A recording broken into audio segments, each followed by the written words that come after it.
Welcome to Gem Collectors with Shawn. I am that Shawn, and we have a lot planned for you today. Not as many comments, not at all. So that's going to save on some time. But you know what? I'm going to make it up. I'm going to make it up with some education regarding carbon dating and dating using radiometric methods, which is something all of you have heard the term, but I think this is a good time. Probably very few of you have kind of understood exactly the meaning to when you hear something. Hey, carbon-14 dated this to 1,200 years, ago and whatnot. What exactly takes place and how do they do that? Anyway, we'll get into that in a minute. We had 3 trivia questions from last week, and for those of you joining, and I know by the significant number of people that watch this show, which I'm so appreciative for, that some of you may be new, you can order 24/7, round the clock. Gem Shopping has been here doing a 24/7 on their own network for decades now.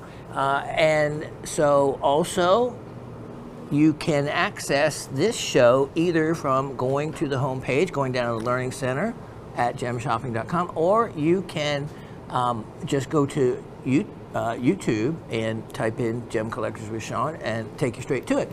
On the website, you can access the area and leave a comment, either answering the trivia questions or a comment in general, good, bad, or indifferent. And but the big thing is also we usually hold the show's inventory for 3 to 4 weeks. So anything that you see from this show or the past several shows, now if you go and start looking, you'll see that there are dozens and dozens and dozens of past shows. The important thing, that item number. Now, after 3 to 4 weeks, the what has been shown that hasn't sold is given back to me, and the item is taken out of inventory. So I can help you better explain and understand the process. So when the sales rep says, no, we're not showing that in stock, doesn't mean it's sold. It means that if it didn't sell, it's been returned to me and I still have it. So if you get that, you can always check to see if we have it, or I often will refeature things that haven't sold after, so many other weeks as we rotate things in and out. But if you watch a show that's 3 weeks ago, you see something, wow, I really would like to have that, and I didn't have the money then, I do now. Write that item number down. Call right then. 3 in the morning. I used to do for 9 years. The Lady Raven and I used to do the 3 a.m. to 9 a.m. Monday. We usually say Monday night, but it's Monday morning. A Monday morning show.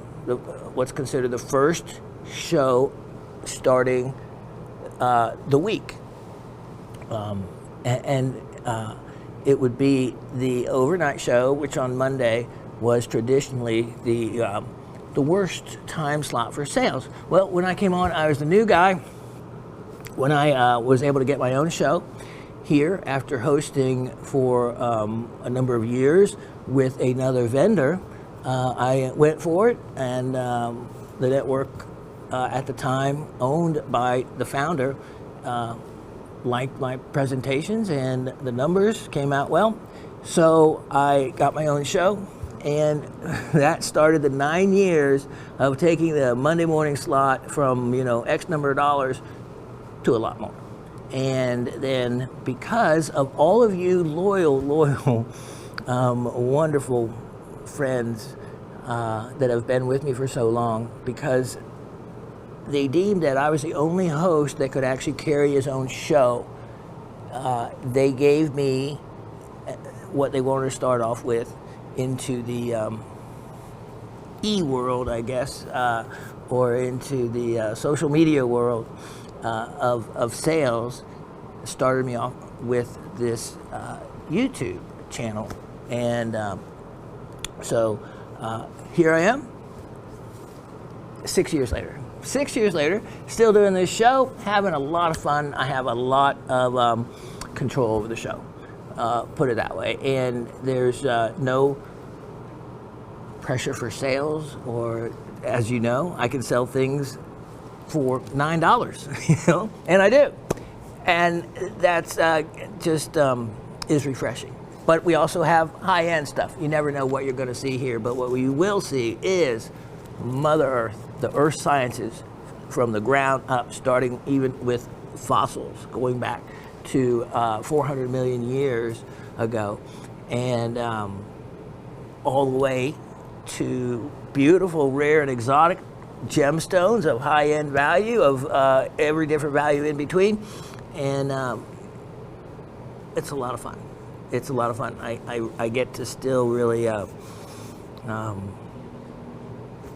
play with it all, which when I started learning, you know, and cutting stones at the age of 11, moved into silversmithing at 15, goldsmithing at 17, you know, faceting at 15 years old. So, you know, being able to do everything from casting and wax carving and, you know, gem cutting and every different facet of it, of the hobby, you know, tractor, able to go gold panning, gold mining, have all the professional gold mining equipment, including, you know, 3 sluices, portable sluice, 6 horsepower, compressor and pump that run, and the 3.5-inch dredge line that goes with it. They'll drive 3 diving suits, and I have the diving suits and the air. So yeah, it's neat to be able to do it all. And I had hoped at one time that we could take the show outdoors, so to speak, and we had plans for that, but things like that take time, and things change with plans like that. But I was actually going to show everybody Georgia mining, which is, of course, if you know history of the United States, right here in North Georgia, and really in my backyard, so to speak, within 2 miles as the crow flies, the first discovery of gold by the settlers. Native Americans had found it quite a long time before that, but started the gold rush in, you know, ended up in Dahlonega in 1828, and so much gold that instead of taking the risk of transporting that gold to the mints of Philadelphia and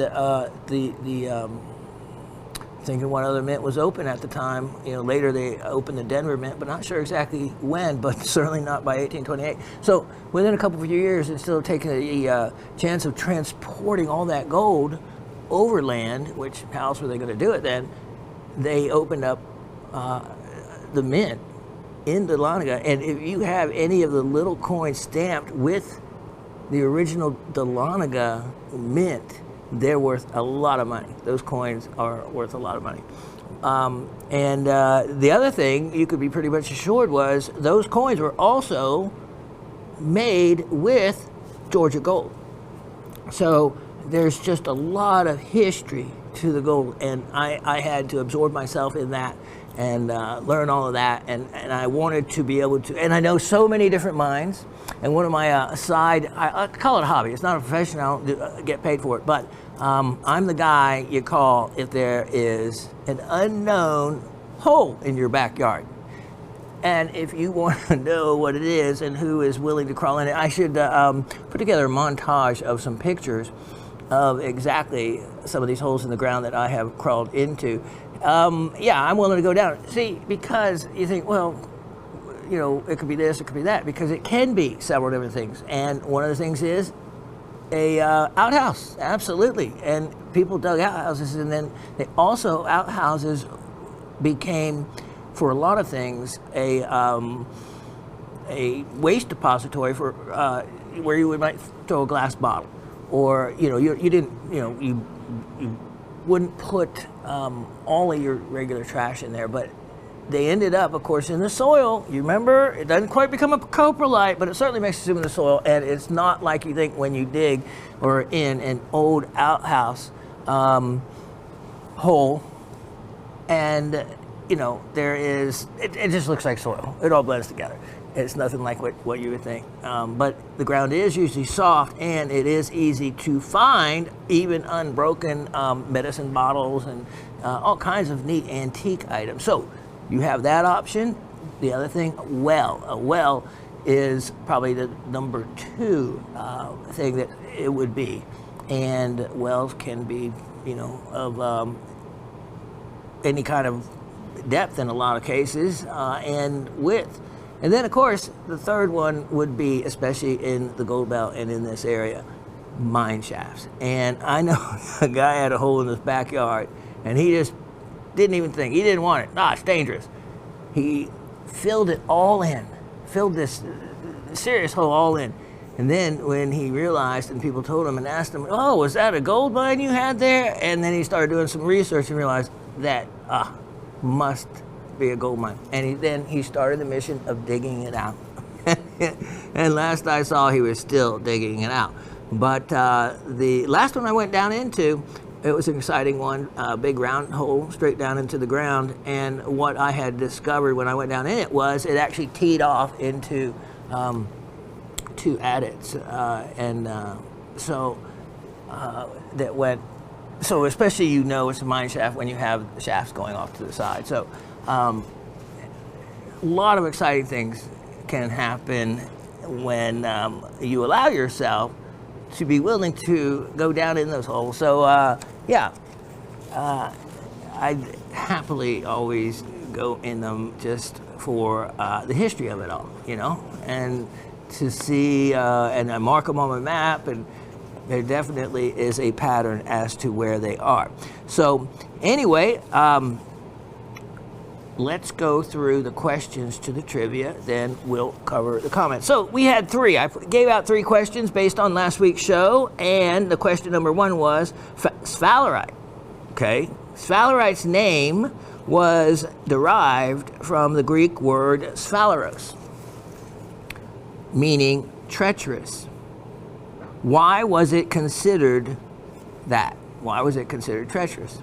Well, the answer being that it was considered that because it was named in allusion to how easy it was mistaken for galena, which is a lead sulfide. So remember, sphalerite is a zinc sulfide, and a lot of people don't actually realize, ever since 1982, copper pennies haven't been made out of copper. They've been made out of zinc, and then they copper plated over, almost like laminated over. So if you actually take a penny and roll it out or grind off the surface of it, you'll see a metal underneath that isn't copper colored at all. It is a white metal, and that is the color of zinc. Lightweight metal doesn't oxidize as much. So all right, so you have 2 sulfides. You have a galena, which is a very primary lead ore with only 2 elements in its composition, lead and sulfur, 1 atom of each. And sphalerite, also very simple, just zinc and sulfur. And then, so it was easy to be able to mistake sphalerite, especially when it was in a form, a crystalline form, non-precious, in other words, not like the clarity of the Spanish sphalerites and those beautiful orange to reddish stones, that kind of thing. And galena can oxidize with a big black coating on it because sphalerite would often look very dark and black. So, the crystals could be mistaken for each other, but as soon as they apply their smelting techniques, there's going to be a big difference in temperature right away, what it would take to melt a galena, a lead sulfide crystal compared to sphalerite. So that is why it was named sphalerite. for sphalerose, meaning treacherous, meaning they put in something into the mix thinking that it was going to be lead, and it treacherously gave them back zinc or ruined the melt altogether, because those crystals didn't melt along with the galena crystals. Question number 2 is, what mineral is Ruby Jack named for? Well, sphalerite. There is a particular mine that produces some beautiful red sphalerites, and so these were so red enough that they were called ruby in reference to that red color. I actually showed a specimen last week that had true Ruby Jack crystals on the specimen. Might still be available. Check out the show. Question number 3 was, what does uranium eventually become? So uranium, being what they call an unstable element, breaks down into other isotopes. And so uranium-238, 99% of the uranium on Earth is uranium-238, which is the uranium that is legal to actually own, and I have that I use it for reference testing, and so you can have that. But what you can't have, there are 2 other isotopes. In other words, there's 3 forms that naturally occur in the Earth's, in the crust, in the dirt of the Earth. And so U-238 for uranium is 99% of it. That is not what they call fissile material. In other words, it's an alpha emitter. It emits alpha particles for its radiation, and that's why even your skin will stop an alpha particle. So U-238, even though it really can read out, and you should consider all radioactive things dangerous, it is not as much as other forms of uranium, because it emits only alpha particles, which are easily stopped and controlled. But that's just something you should always just consider it as just dangerous.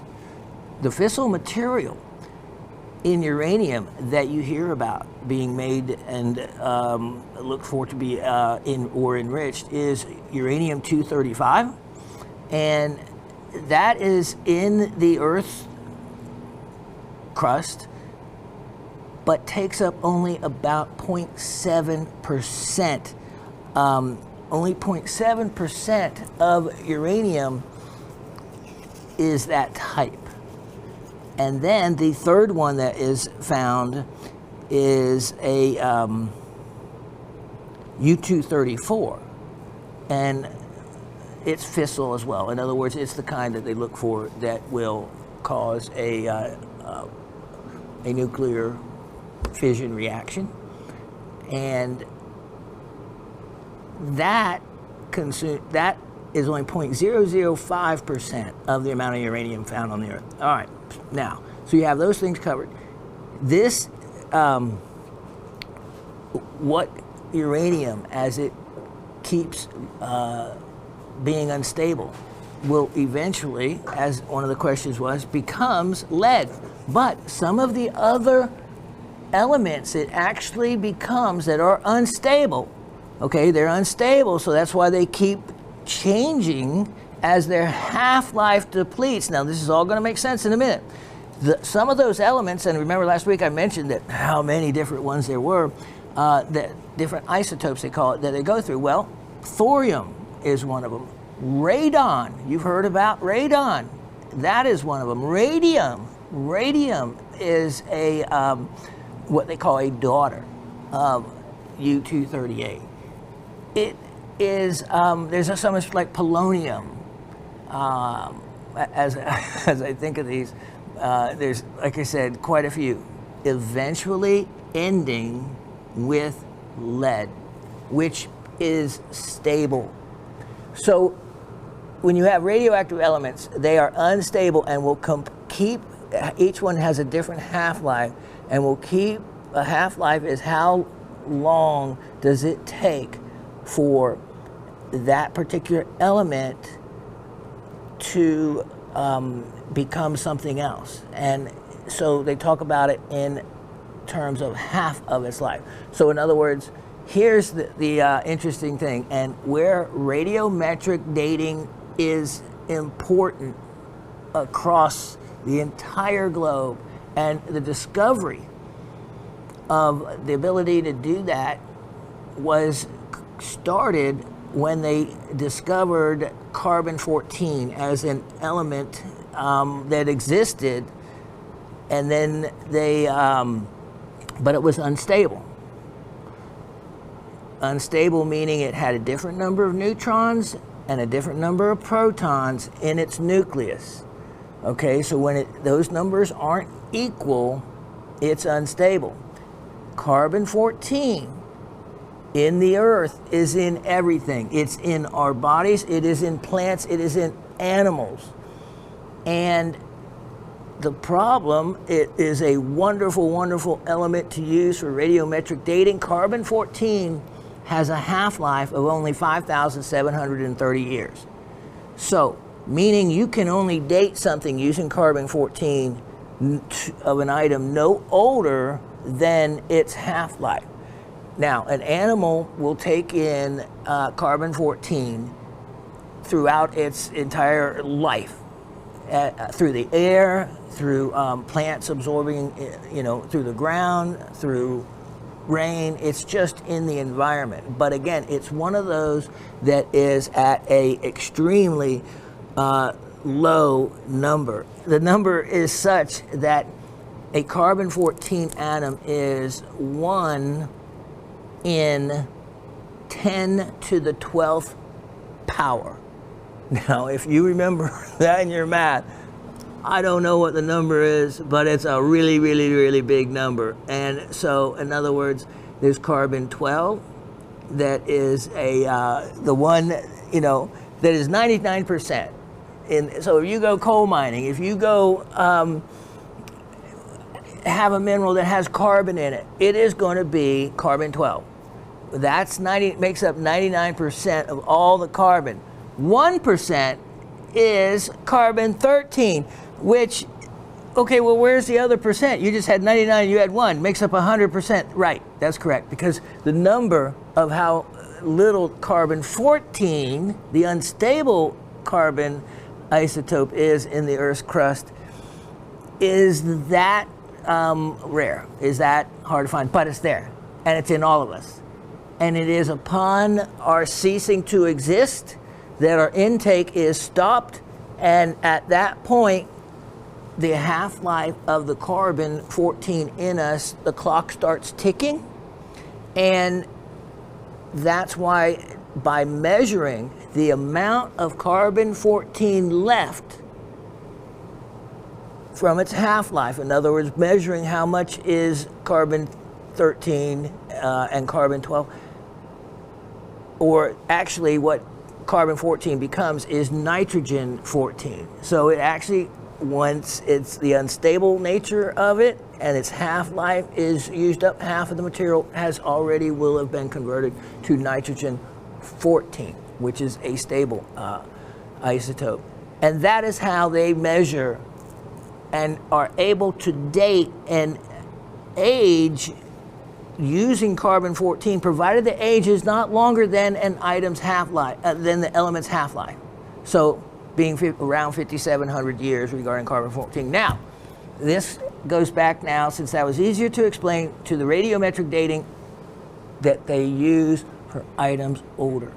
They'll use other isotopes of uranium. Some last only minutes. In other words, it goes through that isotope, another half-life is gone, it's converted to a 212 or some other unit, and then that half-life may be hours, maybe days, weeks. The original half-life of U-238 is basically almost as old as the Earth, 4.5 billion years. So that gives you, though, you can use that dating all the way back to the, close to the beginning of, primordial ooze, so to speak, that Earth went through.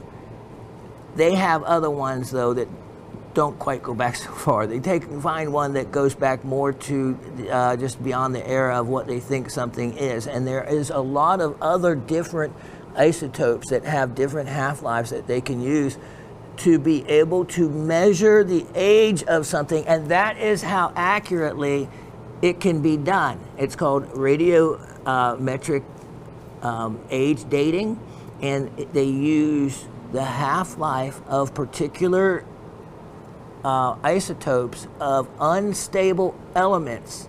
So you can get much more accurate readings using carbon-14 for the shorter age. In other words, you wouldn't want to use one that can read out to 1 billion years old for something that maybe only be 5,000 years old. The science is a wonderful science. That is it briefly. So a couple other notes regarding that whole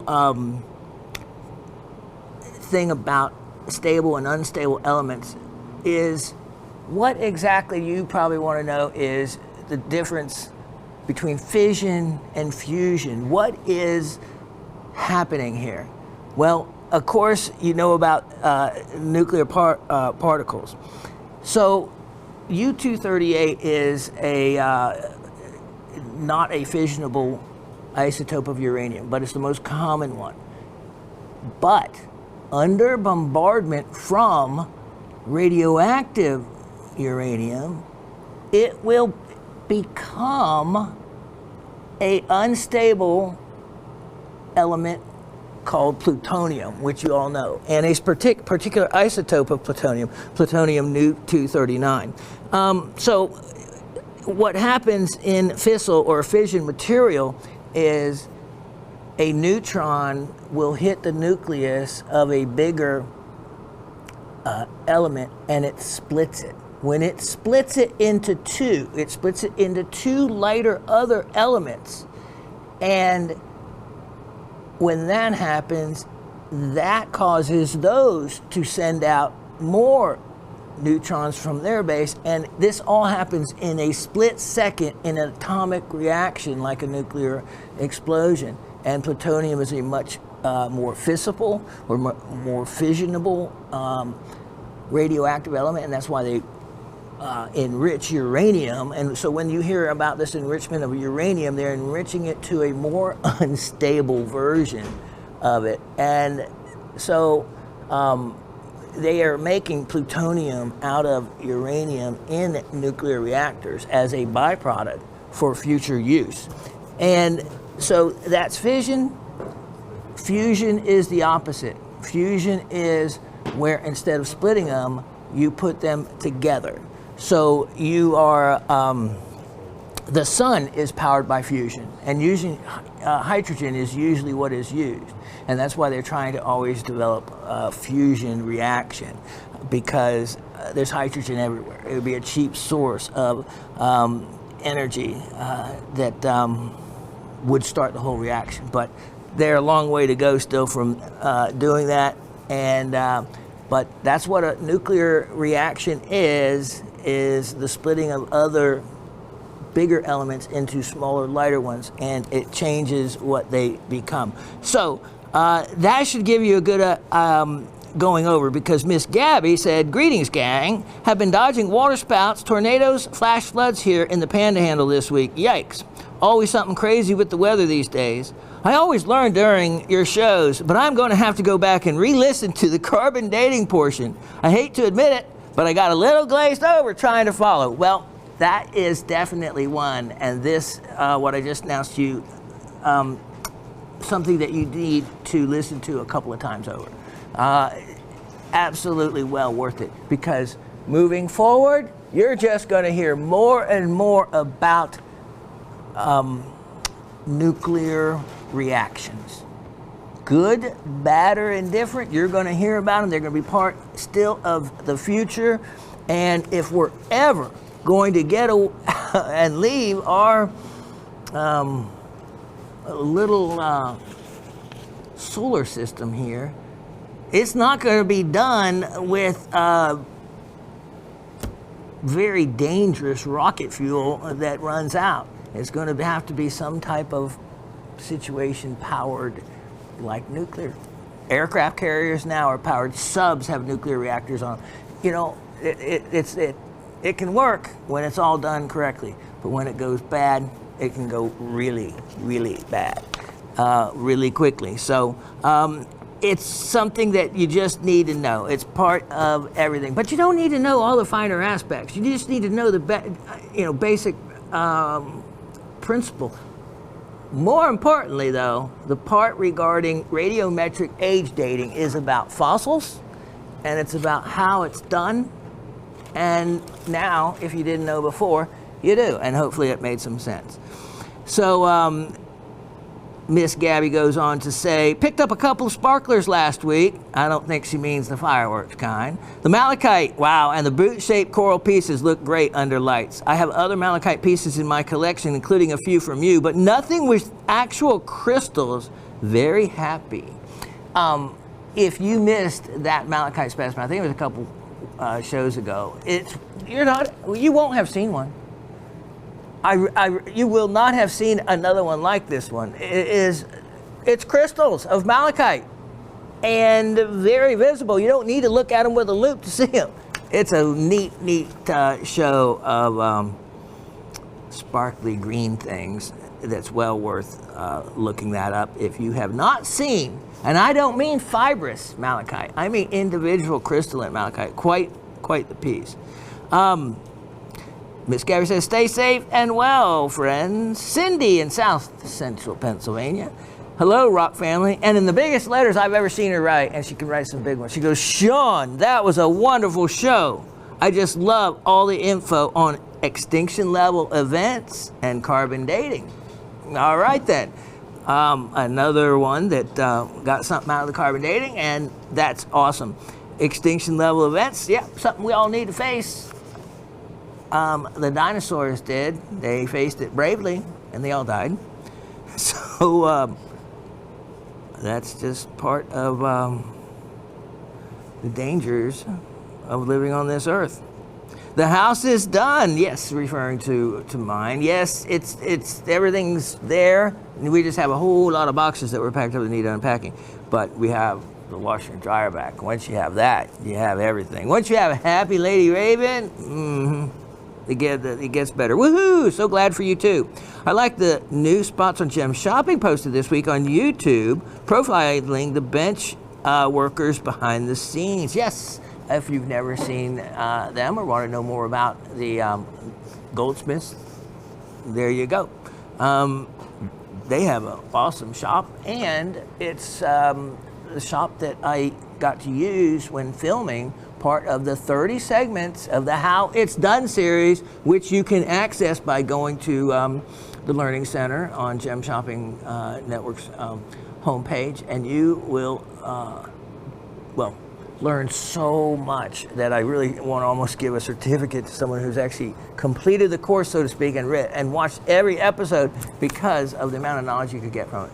Asif was the director and camera operator on it, and he did a magnificent job. I would have been lost. I would have been rambling on like I do far too long, and he really kept it concise. And then the other Shawn here, great guy, did a great editing job on it as well, and they're a real treat to see. So you get to see close-up bench work in action. You also get to see then what a great shop that Gem Shopping has, because I know I got to work in it, do some fun things in it.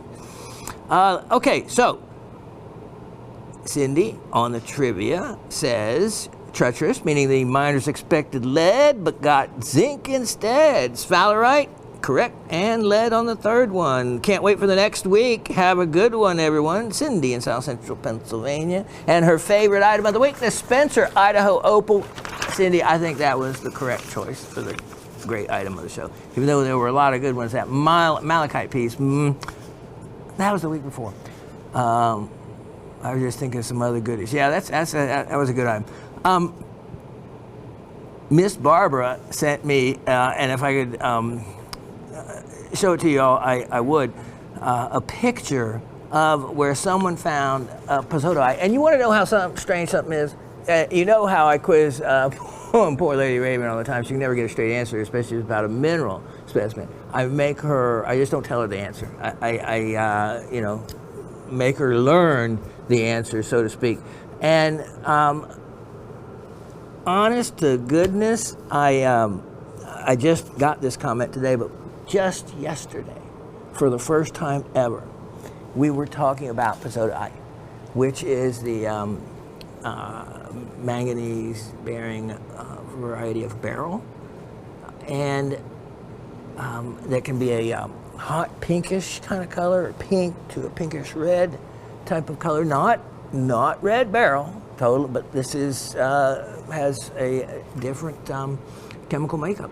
And so I was just telling her about it, and for the first time,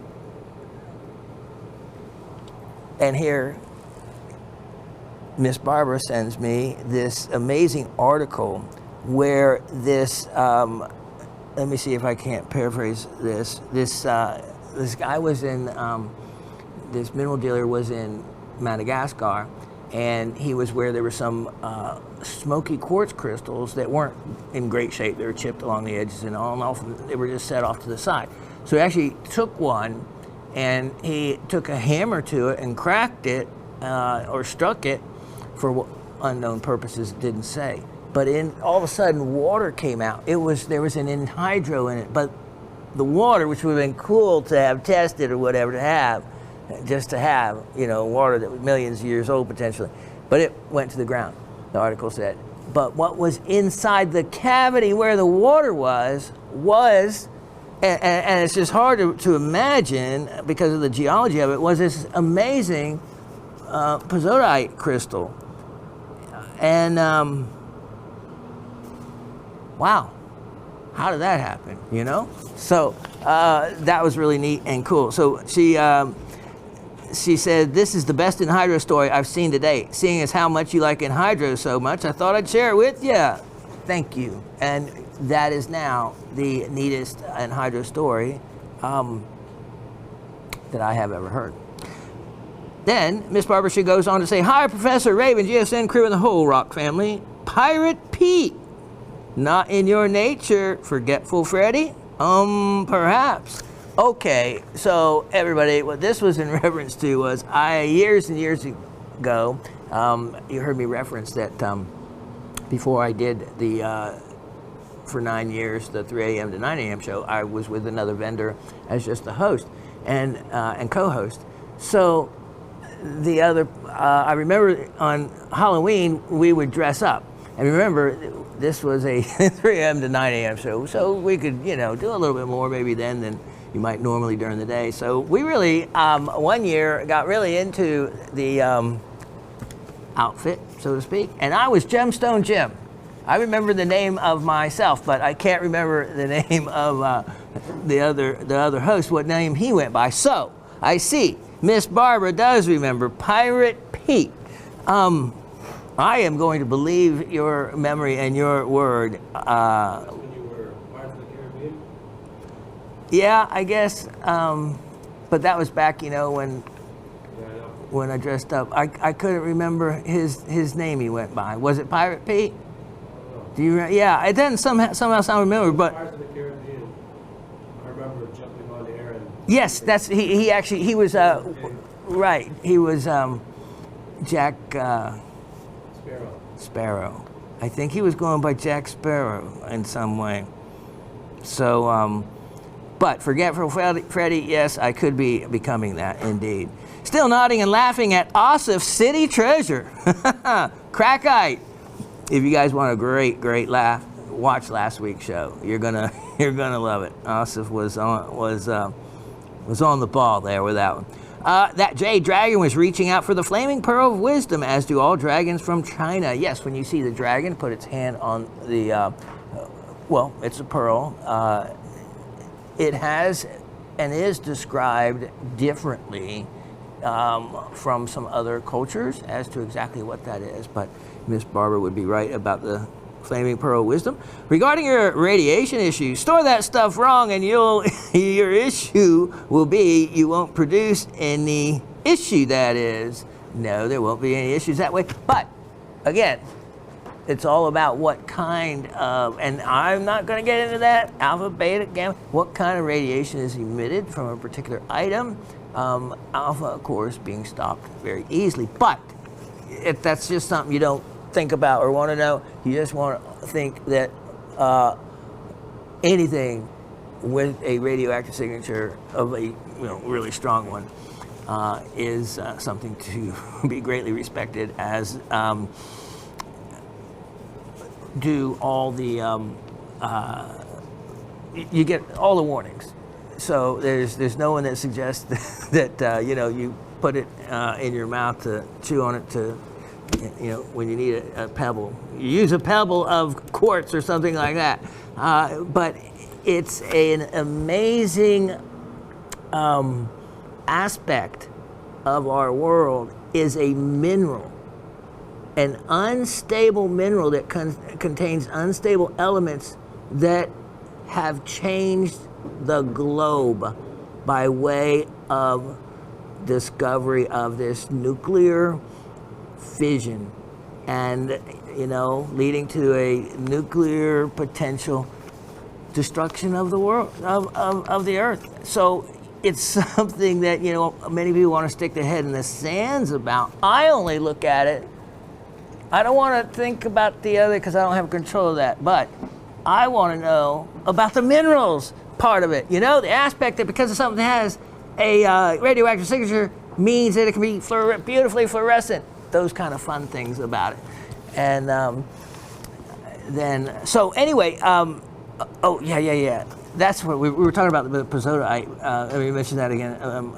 Lady Raven said, how regarding Scooter Rootite, she came out with Scooby-Dooite. She was thinking and how she could remember it, and so she was trying to do a word association. And I won't go into a couple of the ones she had made up for this outstanding barrel, but she was working on them. And so it's kind of funny. Out of all the things you could send me today, that's the magic of the show.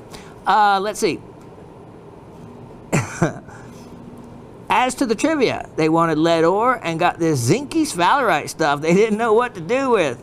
Ruby Jack is sphalerite and uranium becomes lead. Yes, it does, all the way at the bottom of the end of the line. A lot of people even don't know that there are a couple of different other isotopes of lead that the other types of uranium isotopes become.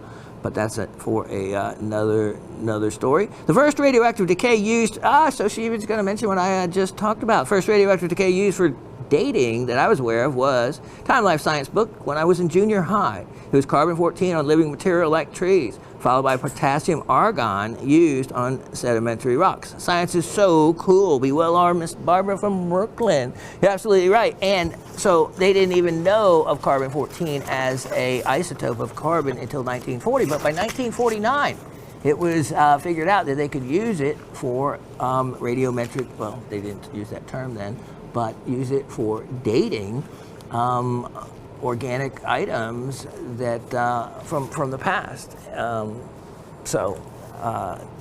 Science is absolutely wonderful, and why I love it so much. So that's it. That's it for the. I could squeeze another comment out of here. What that does is greatly increase the odds for those that got it right. And since, I wanted to say, Mr. Anthony, I got your email and I had the link, and I just saw that part of the link said Facebook on it. So I clicked on it, but I don't have a Facebook account, and so I don't know if it's, I couldn't pull it up. So if that was answering your answer, and if you're using Facebook in any way, any of you, don't do it. I can't open up or won't have ever a Facebook account. Again, social media, I don't do any of that. I don't Twitter, I don't oh, I don't know, whatever else you guys do out there. But that's why this was kind of new to me. But after 6 years later, I guess we've adapted well. But that would not, again, be without Asif's guidance. I really got to tell you, he's been an amazing help through all the years.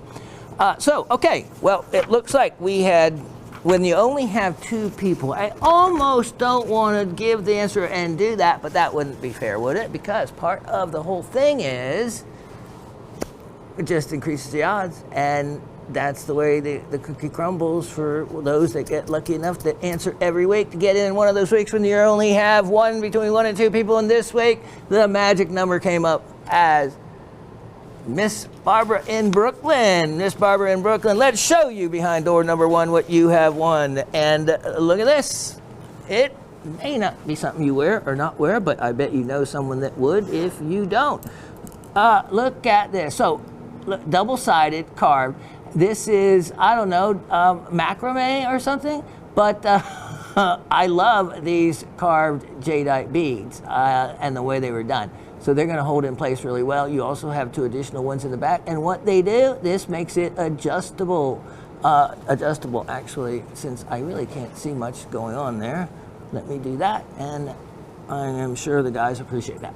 All right, so, you just pull on these things, or, you all know how. And then extra is this jadeite. And, I have Burma. I'm just old school, still using Burma, but old school truly is Myanmar. So, when you see Burma, just you can sub it for Myanmar. But so many people know the word Burma much better for a place, just as Ceylon instead of Sri Lanka. All right, it's even drilled in the middle. You can, makes it easy to take even a piece of rolled up copper wire so it doesn't go all the way through, pull it through, and begin a wire wrap. So many things you can do with it when it's already drilled like that for you. All right, there you go. Let me tuck these things away. We'll be right back with the star of the show. All right, look at this beauty. And sorry about some of the smudges on it. I was just tired of keep trying to wipe it off. This is an amethyst. This is natural color. It is also a natural amethyst. Naturally mined.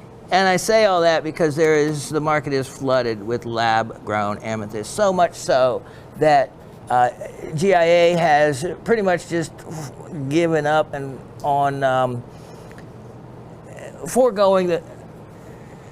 It's kind of unbelievable, but the fact that there is a difference between lab-grown and Mother Nature, because in parcels, when you buy a lot of amethyst and let's say make up a bracelet, there or some other piece, there's a percentage of lab grown that can be salted in, thrown in, done deliberately or not. And how are you going to check every stone? Where is the process of being able to assure that there isn't some lab grown in something? Because it takes specialized equipment.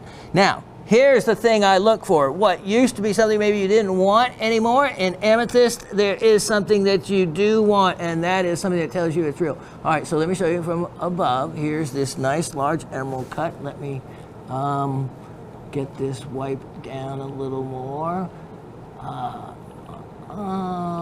And you can look at, there is some wonderful blue flash in this. There's some of the violet, meaning some of the red color tones. Okay, so let me see if we can find this for you.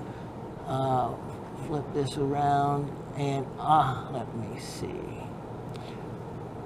There we go. I see it. This is what you want to see. There is distinct zoning that you're only going to find in natural amethyst, and you can see that diagonal zoning going in this direction. You can see it there, and you can see it here. If we come back to where we were a moment ago, we can probably, there we go. So you can see that just look at that, there we go. Dave's got it perfect. And right there and there, this stone almost, I couldn't find any, and I kept looking, and then all of a sudden at a perfect particular angle, there it was, exactly what I was looking for.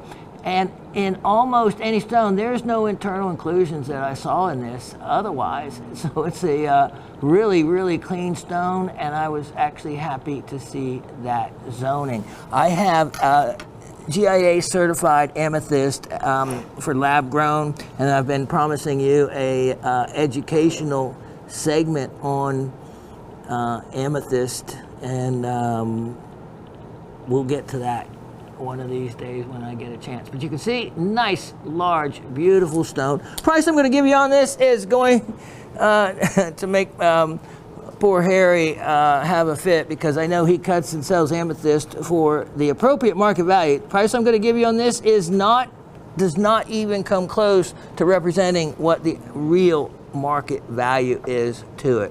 Just remember that. So just remember, if you see like a ring this size in something in one of our shows, don't go by whatever price I'm getting ready to tell you for evaluating the amethyst in that way. This is just an opportunity. What I'm pricing you at is clearance, closeout, you know, Shawn losing his mind kind of pricing, and that's where that market's out. $88 on that stone. So when you look at the carat weight, 20.60 carats, you're talking about $4.80 a carat. I don't know, $4.50 a carat. Yeah, that's it. Less than $4.50 a carat. And you know, I couldn't even probably come close to really getting what a piece of rough that would cut this size and color, stone, and quality for that price, let alone that entire gem. So $88 on that.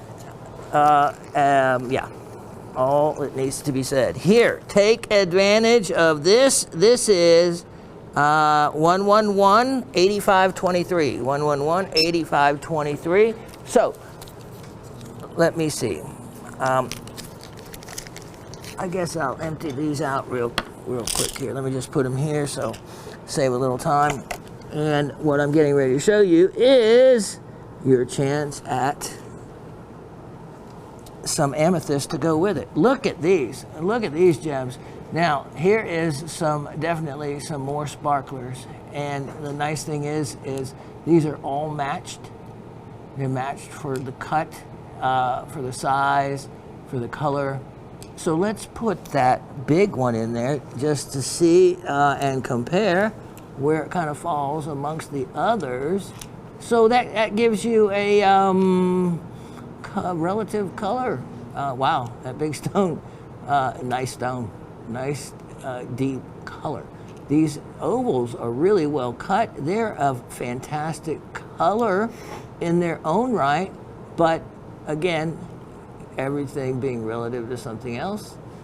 That big stone, yeah, is definitely a little bit darker and what would become a little bit more valuable in that sense. All right, so with 9x7s, 12 stones here, you can see just how pretty they are.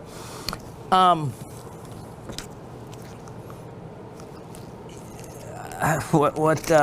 I'm gonna put these on sale because I had showed them before, and apparently you guys, they were so cheap you felt bad for me, and that's why you didn't buy them, right? You just said, well, we don't want Shawn to lose that much money. When the truth of the matter is, really, you guys are the ones that lost. How could you not have paid only $48 for these? That was only $4 a stone. And 17.40 carats. So when I look at that number, they are less than $3 a carat. So relative to the big one, they're priced even in accordance. Okay, well, I can only lose so much, but if you can find it in your heart to let me lose just a little bit more and buy these, Maybe I won't lose the airtime it's taken to sell them. Let's make these $38 then. How's that? Even a grumble from Awesome as being too good of a deal. That is, and like I said, don't let this sway your mind into thinking that that's actual value to amethyst. It's not. It's not. I couldn't go to a market for my trade and be able to buy those stones as inexpensively as what I am offering them to you for. Okay, let's look at, well, hold on. That's stunning, but this is here.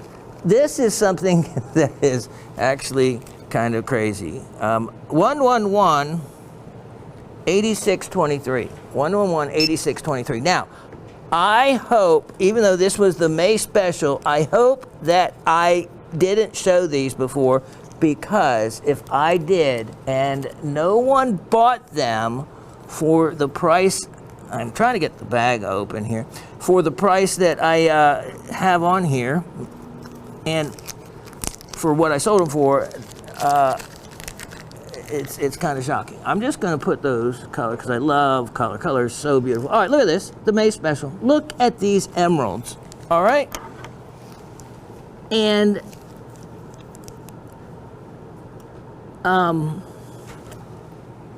okay, look at that. Look at that stone. Look at that round. Look at this. That could be, okay, so that's a buff top. And a buff top, if you look at the top of this emerald, is a cabochon crown and a faceted pavilion. It works great for, you can also then, for you, those of you that cut stones, and there's several of you out there that facet, you can refacet the crown real easily if you want to convert it into a faceted gem, but it looks really good as it is. And then look at this, another really nice round. And then here's an emerald cut to go with it. And hold on, this emerald cut, you could recut for a better cut if you wanted. You can see it's cut shallow, so it's going to window. But if you go ahead and make it a little bit smaller, that'll give you the depth and room to be able to cut it above the critical angle, and thus prevent it from doing that. Okay, those 5 stones. Can you believe this? I'm going to show you the price. $12. $12, and no one bought it for $12. A carat, $25, $10 a carat for all that. Yeah. All right. Well, I'm not gonna say. I'm not gonna scold you. No, I just did. $10. Let's make it $10. Let's continue that May special and make it less even than it was. Okay. Now, you know, colors. Mother Nature. Those emeralds, natural color. Those amethysts, natural color. To come out of the ground, to think of these colors actually being found in the ground, that's just, I don't know, kind of neat. That's why I'm such a purist about anything really treated. I am not a fan of. Let me show you, this. Wait till you see this. Item 112-2923. 112-2923. I just watched this movie yesterday. As I was doing inventory, I happened to scroll through and I saw the old black and white from the late 50s, early 60s of the movie called The Screaming Skull. And I had just inventoried the only one I have ever sold or had in a carved labradorite of a skull with the mouth open. Look at this. And I had named it The Screaming Skull. And then I had it. I knew about the movie. I thought I heard about it. Look, here's the neat thing. And there the movie came up, so I had to watch it. It was great. It was great. I love the old black and white. Look at these teeth. Look at these teeth. See how the mouth is open? I have, I've sold these skulls. I have sold a bunch of them here over the years. But I have never sold one with the mouth open. And I was trying to think of, I should call it yelling skull, what should I call it? This, And then all of a sudden I had remembered, and and this is 2-dimensional. It's not 3-dimensional. It would have, you know, yeah, exactly. There's a grill for you. That's the word, isn't it? Awesome. That's what I was trying to think of. Scary. That is scary. That's blue ice. Very much so. Look at the nose. Look at this beautiful blue. But really, when I saw, look at the color showing up. Look at on the teeth. Isn't that pretty? I mean, it's pretty in a way by way of nature. Okay, here's what's neat about it. The carver. The carver did an amazing job. You know that was intentional. That's even symmetrical across the front there. 3 here, here's the middle, 3 there. And then, you know, I tell you what, I'd swap his teeth for mine right now. And I was just thinking of, I should knock this one out right there. I should have ground it out. Totally get a labradorite teeth. I know. Wouldn't that be neat to have? You know what? They have labradorite countertops and stuff. Why not have a labradorite grill? There you go. You know? So, you know, I should have done that. I should have ground that tooth out and said, "This is Shawn. this is a this is Shawn's screaming skull with an impression of his teeth." Yeah. Highlight would be cool. Look at the beautiful yellow up here. Look at the nose. Look at in the eye sockets. And these eye sockets, they're real easy to glue in. Look how round they are. They're real easy to glue in a faceted stone or a cabochon stone, do-it-yourself kind of thing. And, you know, wow, look at that. The more I look at this, the less I want to sell it. Maybe there's a little bit of jealousy there, boy, because, man, look at that. He's a skull, dead, and he has a better set of teeth than I do. And, you know, I don't think he's screaming. That's a laughing skull at me. Yeah, he is laughing at me. He's saying, man, I'm a... Exactly. I can see, I'm too embarrassed to laugh or smile anymore to show up, you know, for anyone to fear seeing my teeth. I'm the one with a screaming set of teeth here. People run screaming. That's what it is when they see me. Look at that. That is so beautiful. And anyway, you can see, and thanks also for putting that in there, Shawn's collection. Normally these would not make my collection, but it did, not only because of the open mouth, because I've never seen any of these done like that, but because of the placement of that beautiful labradorite, labradorescence. And labradorescence, of course, labradorite is a plagioclase feldspar. Now we're learning about our feldspars, right? You know, we know about, oh, well, you're going to get to learn about one we have not talked about in a long time today in today's show. Wait till you see what I have coming up for you. Nothing that I have shown in years and years of the material, and it is a feldspar. But yeah, wait till you see. Just wait till you see. All right, so this I am enjoying just looking at it. And because I know once I put it up, I won't be able to have fun with it anymore. But you have to watch the movie, The Screaming Skull, as part of it, because it's what's the word I'm thinking of? Anyway, the image they use coming through looks exactly like this and this mouth, and it was just really an odd situation. So, that screaming skull can be yours at the ridiculously fun opportunity, because it's one of those, you know, go find another one. You know, there's just that's with the mouth with the labradorite, the labradorescence right on the teeth where they are. Yeah, not going to happen. And this only $58.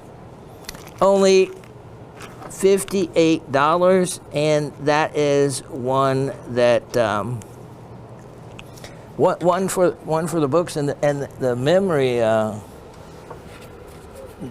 bank for me, because those when I saw that, it's like, wow, you know, I had that put up and saved for a long time. I'm just looking for something here for a moment. so I can put it in as, because it doesn't look so cute laying down like that. But if I put it in this, something like that, and there we go. And wow, look at that. It's just a lot of fun can be had with that guy. All right, so we go from $10 emeralds, okay, to this one-of-a-kind piece. And from that amethyst, that was a stunning opportunity. All right, we have, wait, so much more. Should I do the feldspars? No, let's do this. Okay, I have in this next item something that, you know, you've seen before and you're quite familiar with it, but you only have seen these from pretty much one location. All right, let me get out. Item 112 3423. Now, this is a set of two. Now, I have two sets, so you're going to have there's going to be another set, and this is something I've never been able to have before, and that is fulgurites from another locality. Fulgurites from another locality. Egypt. You think Egypt has any sand? I bet they do. Look at this. So look at this fulgurite, and then you're familiar with this, but look at the quality of this one. It almost disappears. This is, you know, that lightning bolt hit some beautiful, beautiful, fine white sand. And so a fulgurite, these, it shows you right here, were collected in the early 80s from the sifting shakers of a mine producing fine sand for building materials. And this is from a lightning strike, so it's a wonderful label. And in this particular one, these are, by the way, very cool boxes that, these, of course, I've had for years. This was my personal collection, and that's why they're in those nifty boxes. Look at this. Look at that. Look at how straight, and this is why they say that a lightning bolt is about no wider than a pencil. This tells you that right here. And wow, that is, look at this. You can see there's even almost a twist to the fusion of the sand. That's kind of neat. Now, on the inside, it will be shiny, where it was converted into a silica glass because of the heat on the inside. On the exterior, it's just, you know, a little bit of organic matter and the sand being fused together. And what? That disintegrate if you hit it?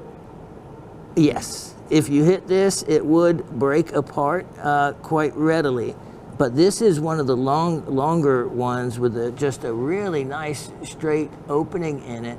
But imagine all that power you see in a lightning bolt, and it's no wider than what created this, the width right through the middle. That is crazy. So what was going on? This guy that was aware of fulgurites that cleaned out the shakers at this sand mine, and sand is mined. There's a sand mine right off a road here in the county that I drive by, and it was not in operation anymore, but they had the shaker there. And I thought, wow, I could use, and you're talking about something kind of big, but I had big goals, big dreams at least. And I wanted to know what they were doing with it, but before I could, they built a subdivision and moved it out of the creek, but it was mining for sand. I could tell by the operation, at least it was sand and not gold, but it was the same piece of equipment you could use for gold. But anyway, this gentleman knew. So at the bottom of the shakers every day, he went and cleaned out the fulgurites. He got oh my goodness, hundreds over the years, hundreds of them. He worked there for quite some time. Let me show you. This fulgurite from Egypt, okay? This is a really neat rarity because, again, it's one of those, it would be more difficult for you to go and just try to find one. And then it tells you also by the color of it that we were working with some darker material, darker sand. But you can see on the inside, when you get this, loop the inside. You see that little bit of shininess right there? There you go. Yep, right there. And you can see it reflecting off the wall in there. That is where it was hot enough to fuse the silica as silica glass. And all the way through. Again, lightning bolts in Egypt, obviously not any bigger than the lightning bolts back here at home. So regardless of what you might heard, they're all the same size. And I have seen some where they are have some other legs coming off of the fulgurite, and some that have been bigger, but they're rare. There's actually been one that has been traveling the internet, and it's not a fulgurite at all. It is a sand castle. You know how you dribble sand? And someone dribbled sand on a piece of wood that was arcing.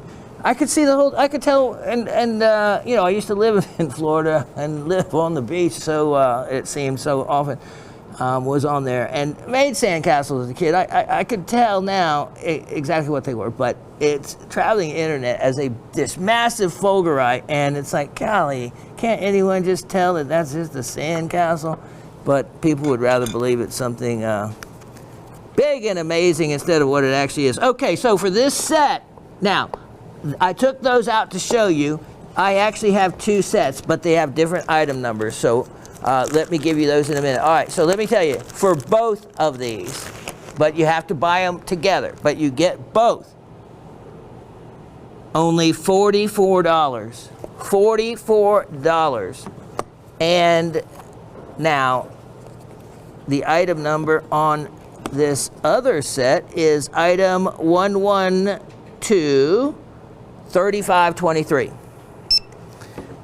And so the fulgurite, now this fulgurite has a decent opening, and then it tapers off to just a smaller opening that ends about there. So it is really unique because the fusion of the silica continues on. So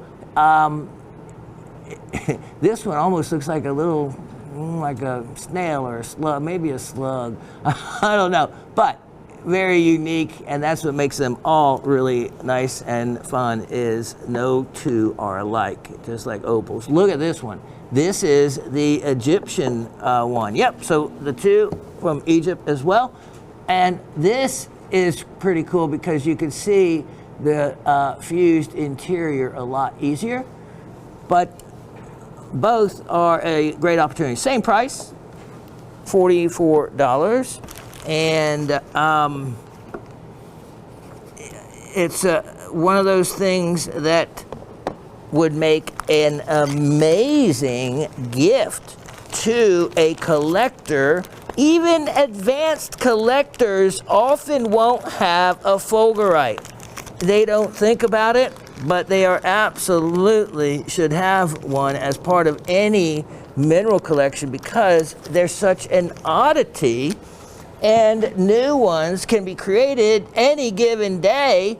But believe me, I have run to the base of trees here in Georgia when lightning has struck a tree, and you know, I can tell because you know the bark is stripped off all the way to the ground, and I always get down there thinking, yeah, well, it doesn't happen if your ground is red and it's clay. You might find a blob of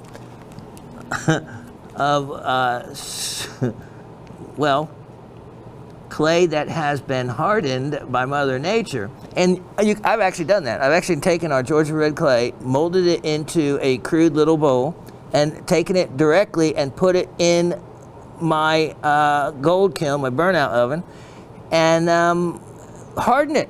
It's amazing. The best I have is miner's clay. The blue clay, they call it miner's clay because it acts as bedrock. And when I was working a creek where I found the gold I have referenced, I hit miner's clay, and it was about a foot thickness of it, and it's so thick and hard, and it's literally blue. It is absolutely, it's kind of like a grayish blue. It's not like a marine blue, but it's blue compared to the red ground. And I literally took that, molded a bowl, put it in the oven, fired it, it turned it red, and it was almost usable. I could see native tribes tweaking the formula to be able to create usable items strictly from the ground and what has been given them.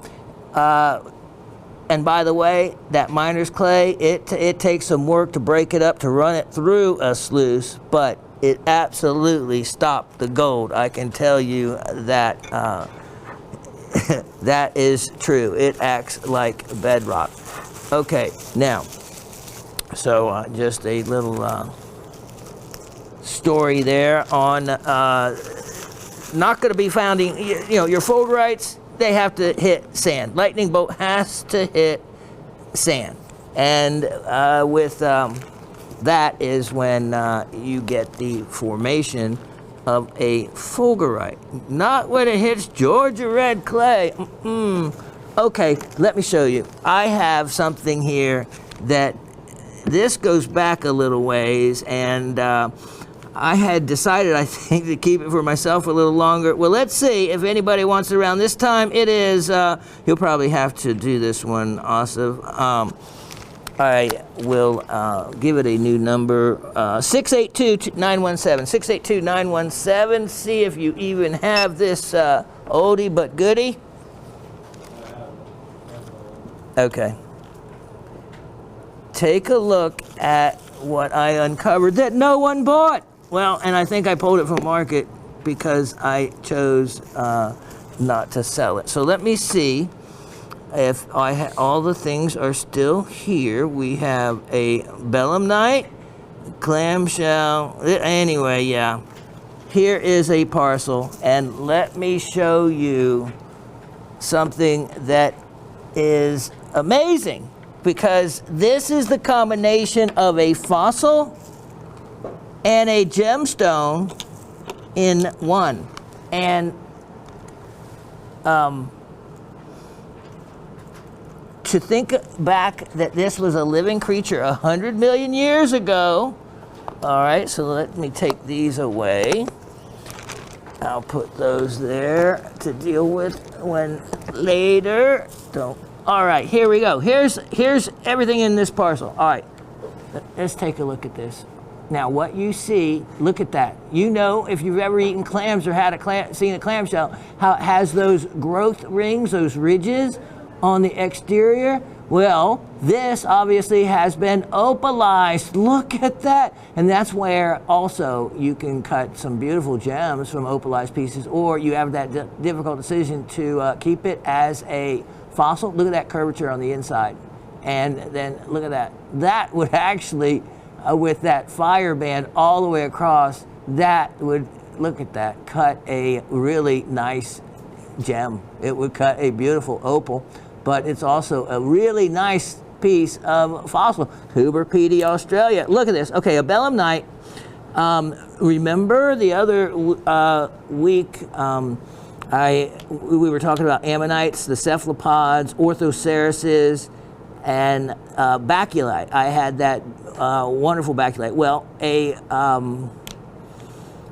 belemnite is in the same family. It's a tubular cephalopod, and at one end the little tentacles come out, and the other end ends up to be the pointed end. All right, but where the soft part of the body parts are, often the mud will get in that opening, and here it is. You can see the actual mud that was in the opening. Look at this belemnite. So here is the portion, the tentacles would be out this way. Here is the back end that would have come eventually to a point.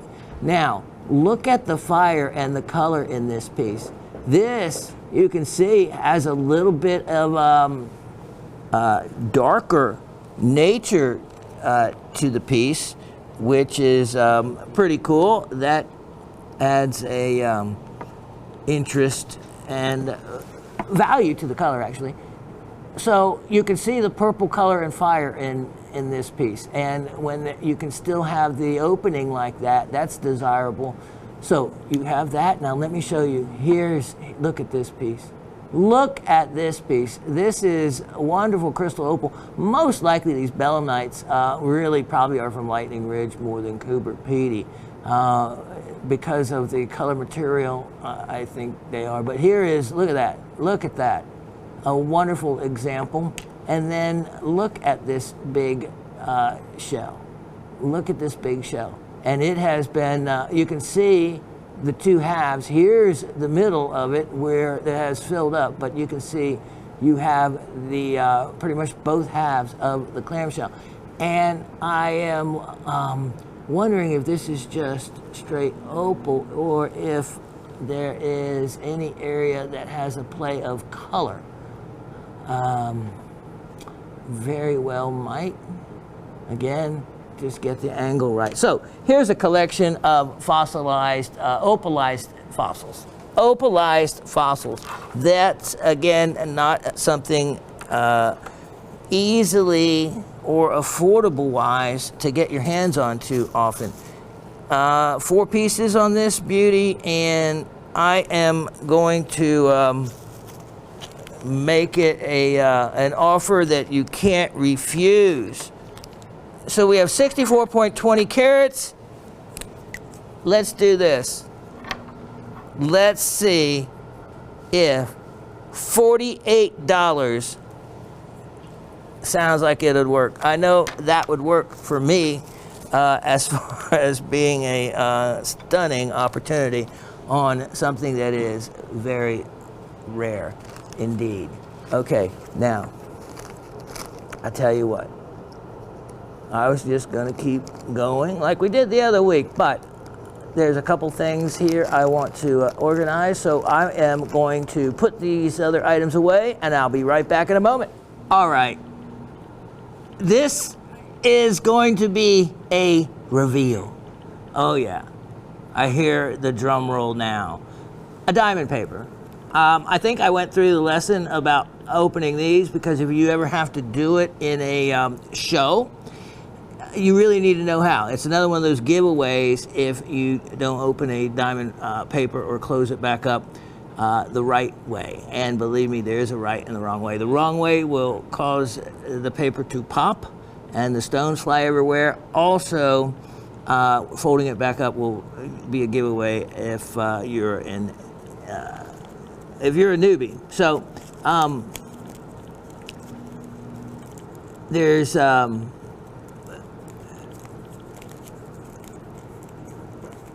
when the flap is like this and opens from behind, this is generally considered the back of it. This would generally be considered the front.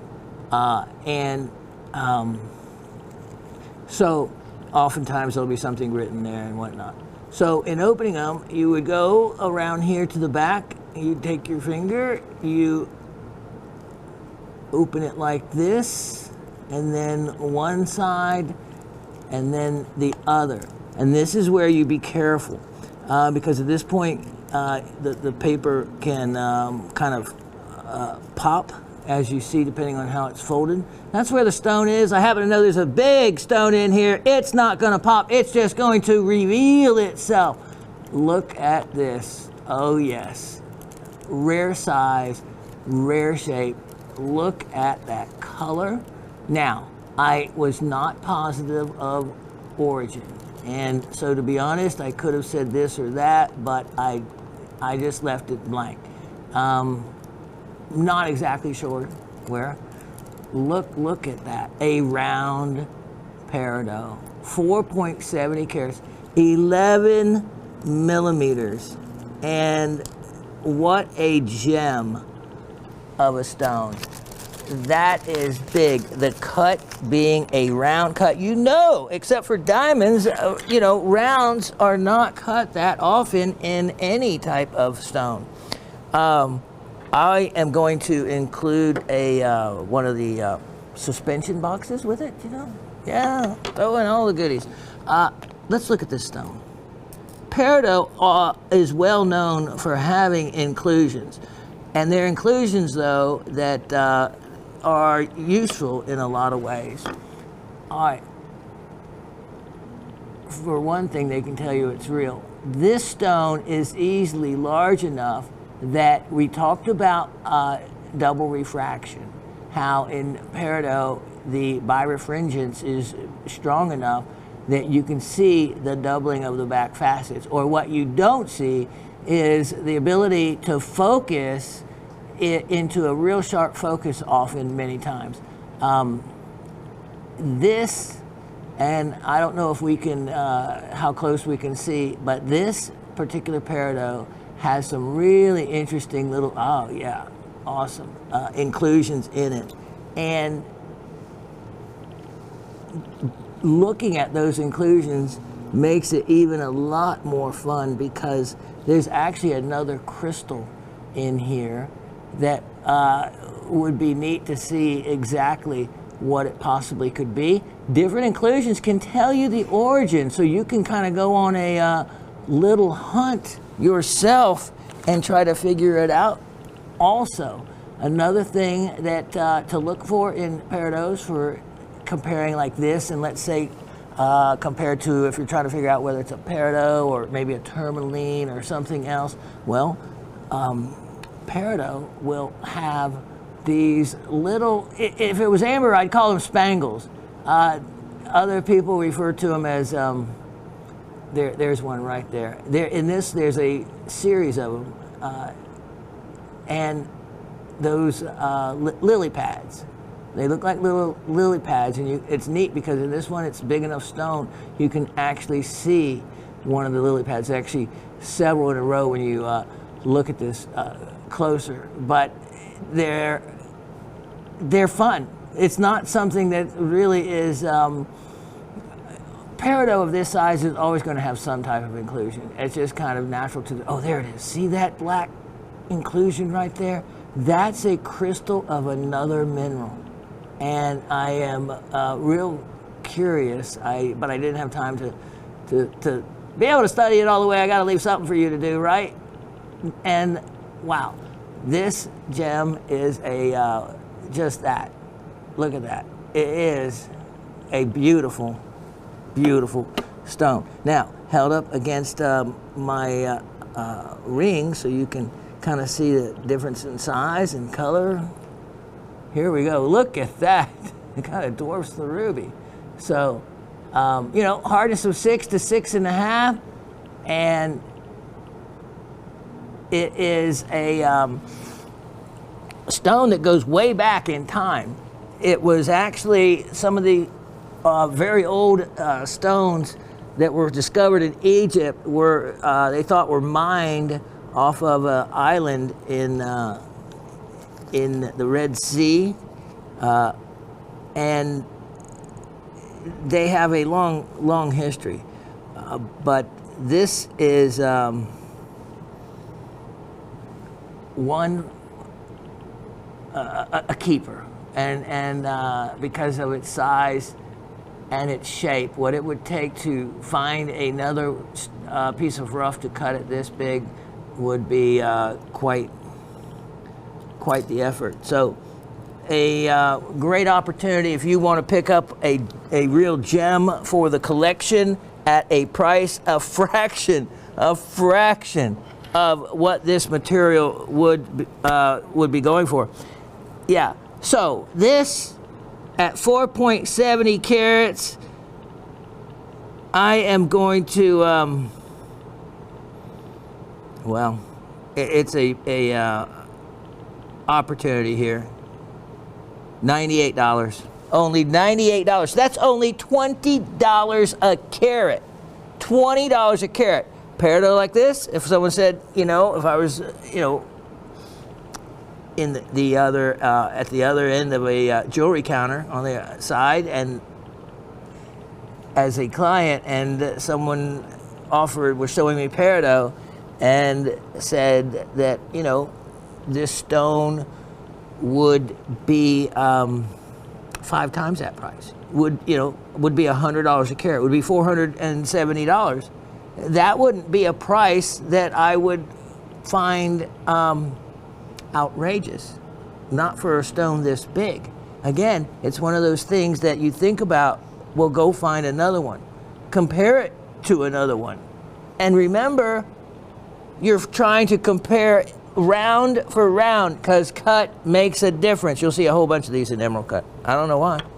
But not big ones. Not big ones. No.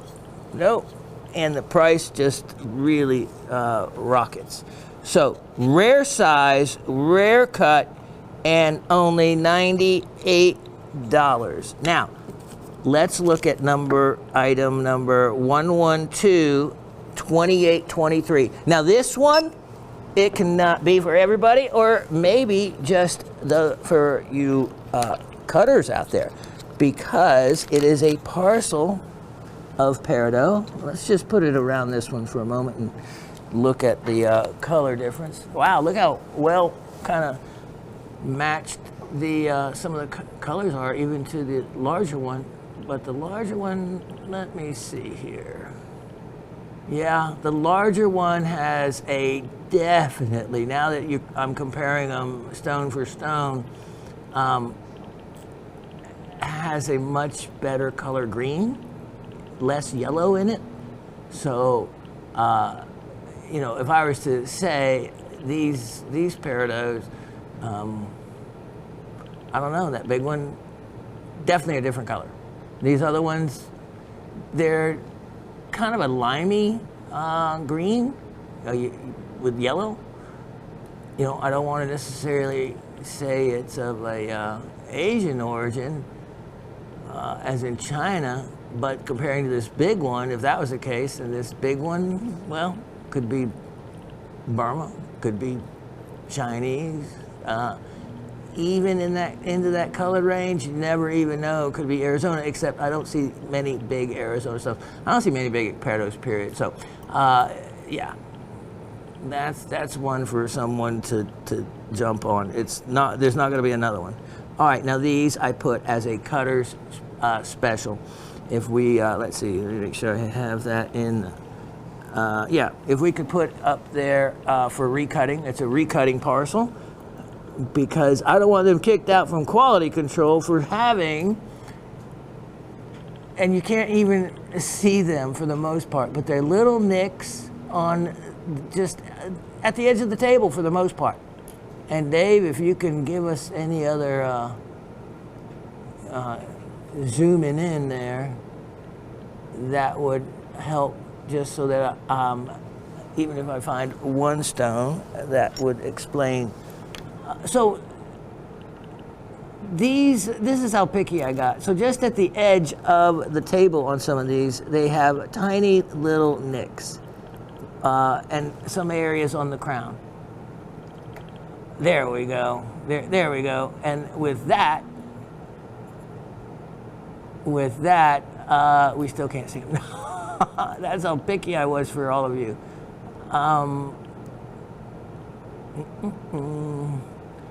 Okay, so while I'm looking for one that has, the easiest way to recut these is to do a buff top.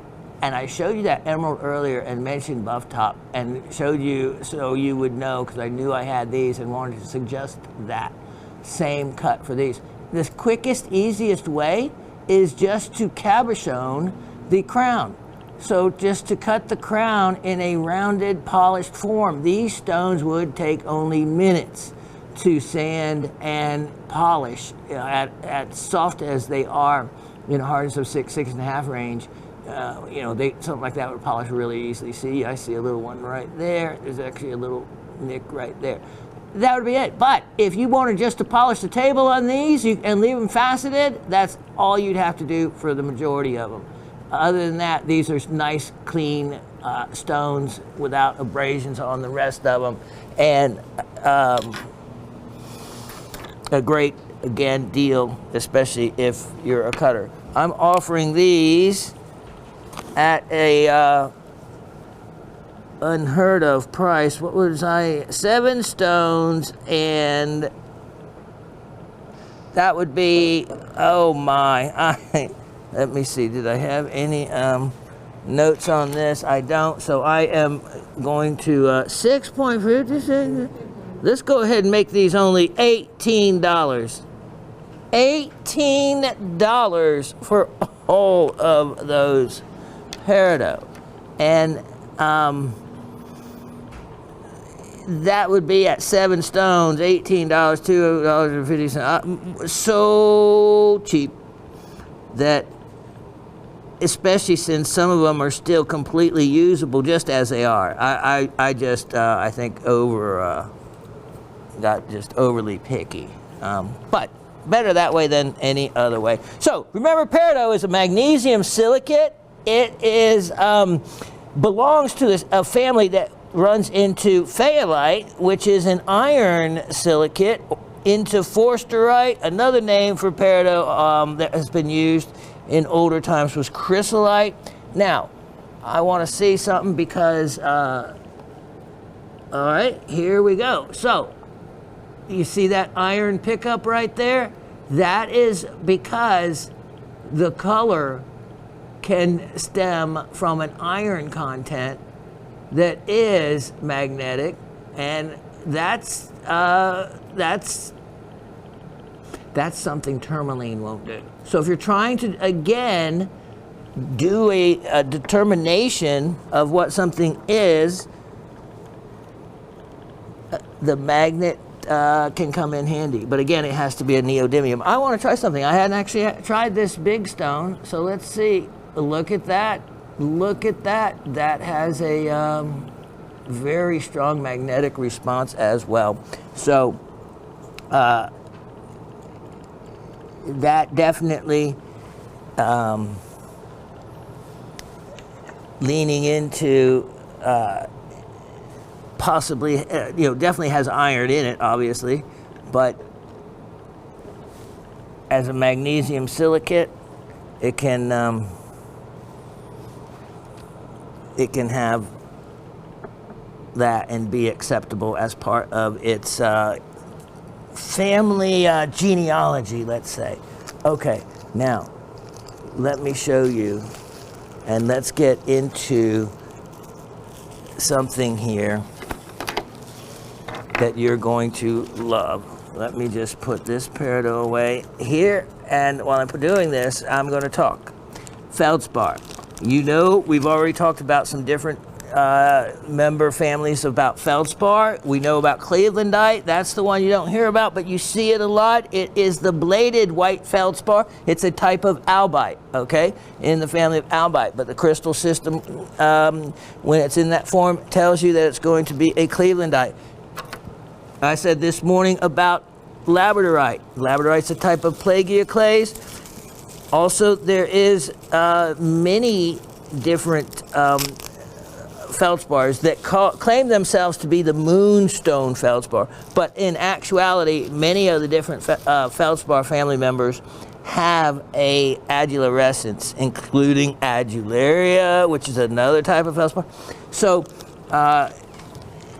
don't get caught up with just one of them being all of a sudden automatically thinking that it's a particular type of feldspar, because that may not be the case. Now, we also learned about microcline. There is a species of microcline that you may not be all too familiar with, except for hearing about it. But it is a microcline that is a polymorph. You know about polymorphs. Polymorph is another mineral of the same family that is a different crystal system, making it look and is basically an entire different type of mineral. So we know about the polymorphs of rutile. We talk about the polymorphs of sillimanite, kyanite, andalusite. Well, one of the polymorphs of microcline is orthoclase. They're both as a potassium aluminum silicate with oxygen. So silicate has oxygen. So KAlSi3, well, Si3O8. That is the chemical formula. And so the habit of this particular one happens to be prismatic. So it is a triclinic crystal system, polymorph of orthoclase, item number, here we go, 965420. And this is made in the USA, where some of the finest in the world come from. Right here. Look at this. Incredible, incredible Amazonite.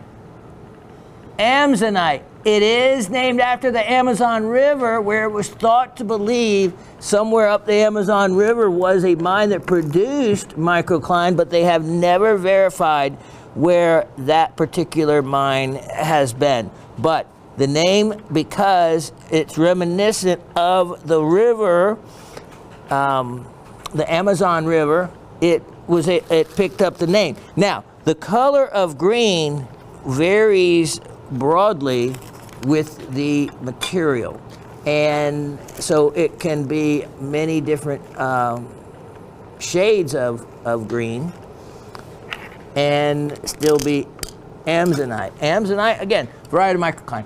Look at this. Look at this piece.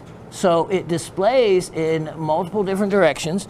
So when we talked about the habit, remember I've told you before that something can have a particular crystal system, but its habit, so it can be like calcite. Calcite comes in over 100 different habits. In other words, 100 different forms of the crystal system it belongs to.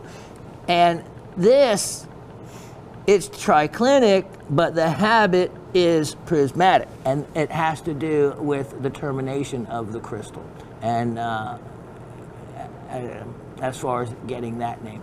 Now, this has smoky quartz. Look at this. The Amazonites of Colorado. This is from the Blue Owl Pocket. I know everything about where these came from, when they were mined. They were mined in the summers of 2013, 2014. This belongs to the KAG claim. I believe I have all this in, all this in the information in the description. From the Lake George area, the KAG claim, and these were, you know how they actually name a particular pocket from the mine that they were found?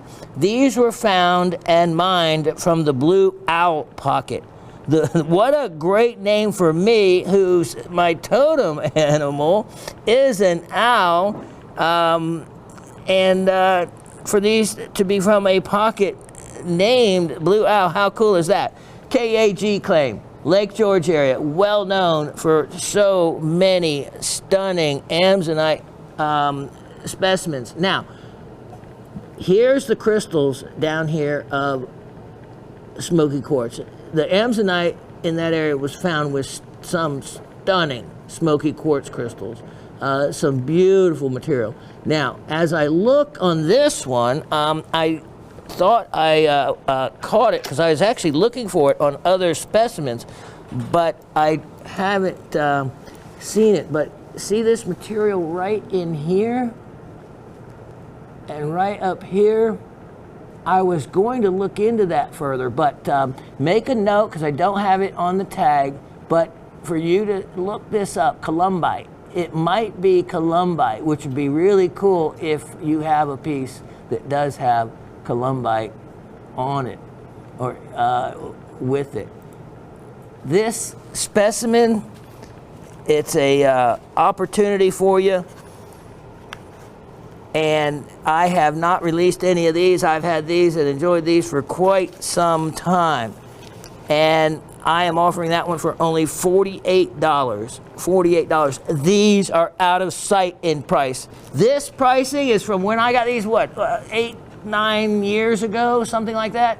And this material, because of the mining show that was on the Weather Channel, believe it or not, that actually took you to the aquamarine mines of Colorado, up on Mount Antero, and then also to the Amazonite deposits. And so a lot of people have become familiar with this, and so every collection, because also it comes from the United States. Look at that, look at that, $48. If you went to the mine and tried to buy a specimen, one mine actually charges you to go into the mine, the claim, do the mining for them. And remember, I know all this well because of my association with people that actually own the different mines, and well, let me just say the whole process in general I'm quite familiar with. So you actually go into the mine, you pay an entrance fee, and it's not cheap. It's like $50 a head. And then you are told a specific area that you can dig from. And if you find anything, you then, on your way out, they'll let you keep a small, tiny crystal or so. But anything of any size, and by any size, I mean this, would be considered a find of the day. They then assess an amount of money that it's worth, and if you want to keep it and walk out with your find that you dug all day long in the hot sun for, you have to pay them the amount that they assess it's worth. And believe me, it's no $48. This would be 3-4 times that. And I always thought how wrong that was, you know. And at least if you were going to do the mining for them, they shouldn't charge an entrance fee, but they get you coming and going. That's just what you have to watch out for. Only $48 on that one. Now, let me show you item 112. I am making sure I read this right. 112 3323. Now, look at this. Look at this. So I'm going to compare them side by side so you can see any differences in size. But wow, what a beautiful form. All right, remember columbite. Look that up. Check that out. It might be what it is. Beautiful smoky quartz on the back. Really neat specimen. All right, look at this. I loved the way that this self-displayed in so many different angles and different, look at that, whole different views. Wow. An excellent Amazonite. And there is the smoky quartz, so it's even cool displayed backwards, if you want to call it that. Price on this, how about this? $38. Only $38. Again, if that was something that you found at one of the, now that one I'm talking about is a particular mine. Not all of them are pay as you. Most mines, if they're finding anything, don't let you in. You know, they do the mining. They're not even open to the public. A sign that a mine has seen its better days is when they open them up to the public and do exactly what they're doing. In other words, they get money up front on an entrance fee. There's the mine right in South Carolina for the quartz. They do it the same way, except they don't, if you find something, they don't charge you for it. That's the big difference.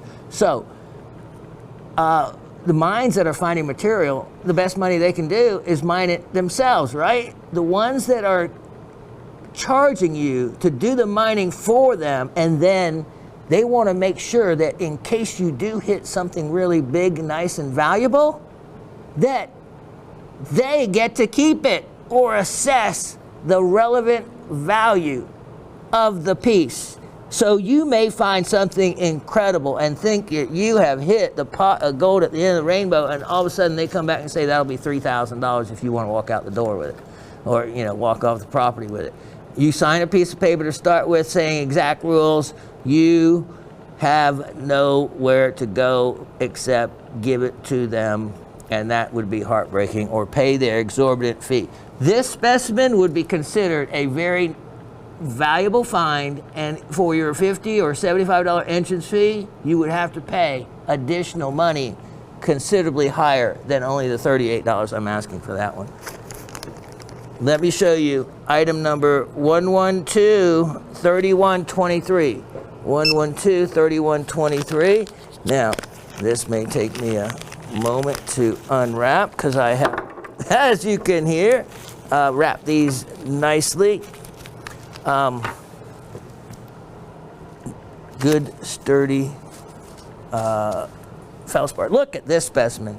Look at this jewel. And look how big this is. Okay, look at the size of this. Look at the size of this. Look at the color. Look at the shape. Oh, wow. This is, I love the size. I love the size. That says a lot of people collect something like this for size. But, I told you at the beginning how much I love Clevelandite. We have introduced the Clevelandite in a lot of those Pakistani mineral specimens. Look at these. See the blades? See the blades? This would be albite in any other normal circumstance, but because of that formation and crystal formation, it is Clevelandite, and how attractive that is. Look at the smoky quartz crystals. Look at these. Very nicely formed overall. And then look at the rich blue color. Now, a lot of them will have just some of these lines in them. That's pretty much standard for this material, but they aren't breaks or anything like that. Look at this. So here is a wonderful item that displays really nicely for only $58. Only $58 with the Clevelandite, the smoky quartz, a nice large crystal. Nice large crystal. Now, I have next for you this, let's see, 3, 2, don't want to mix any of these up. Imagine me doing such a thing. Yep, I can definitely imagine that. Just 1 second here. Okay, I have 5420. That is the one.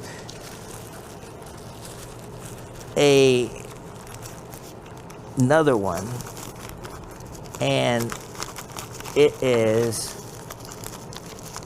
well, something that you would consider, especially coming from those, a medium size or small cabinet size specimen,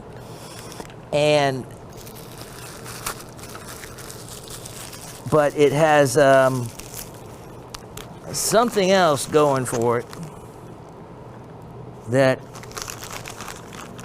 other ones don't have. So let me unwrap this. It is item 112-3023. 112-3023, I believe, if my eyes don't deceive me, but that is always a possibility. All right, look at this, and I have it nicely wrapped for you. At least it is, and to the point I get to unwrapping it. All right, here we go, and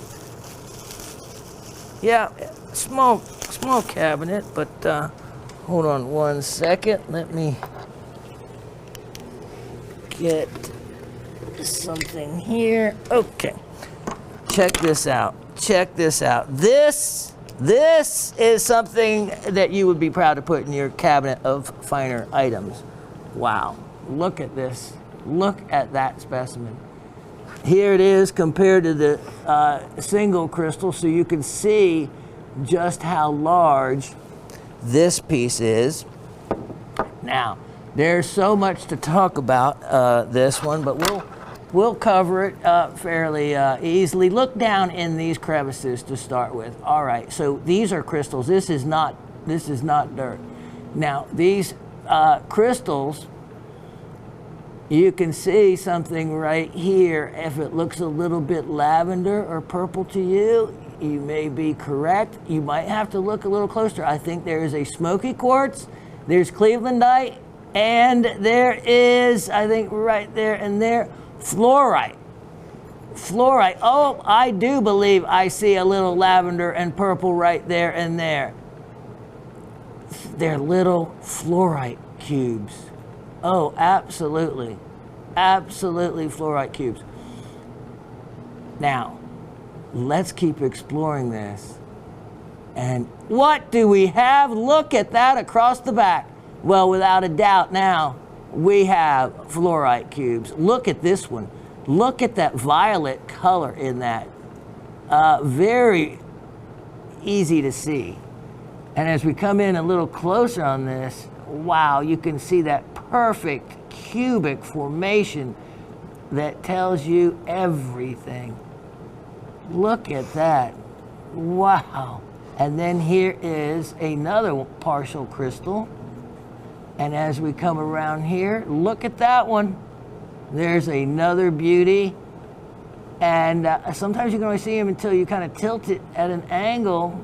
And then I see some, maybe some small ones. But the fluorite from this particular area, and fluorite in general with the amsonites of Colorado, is very rare.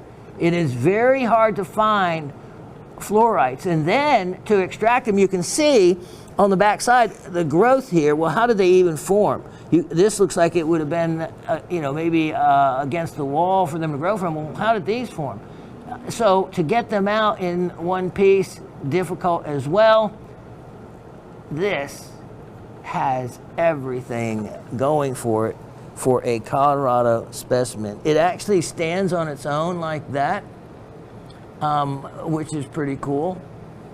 Look at that. Yep. You always want to keep in mind the fluorites. It sits in a stand and displays well also.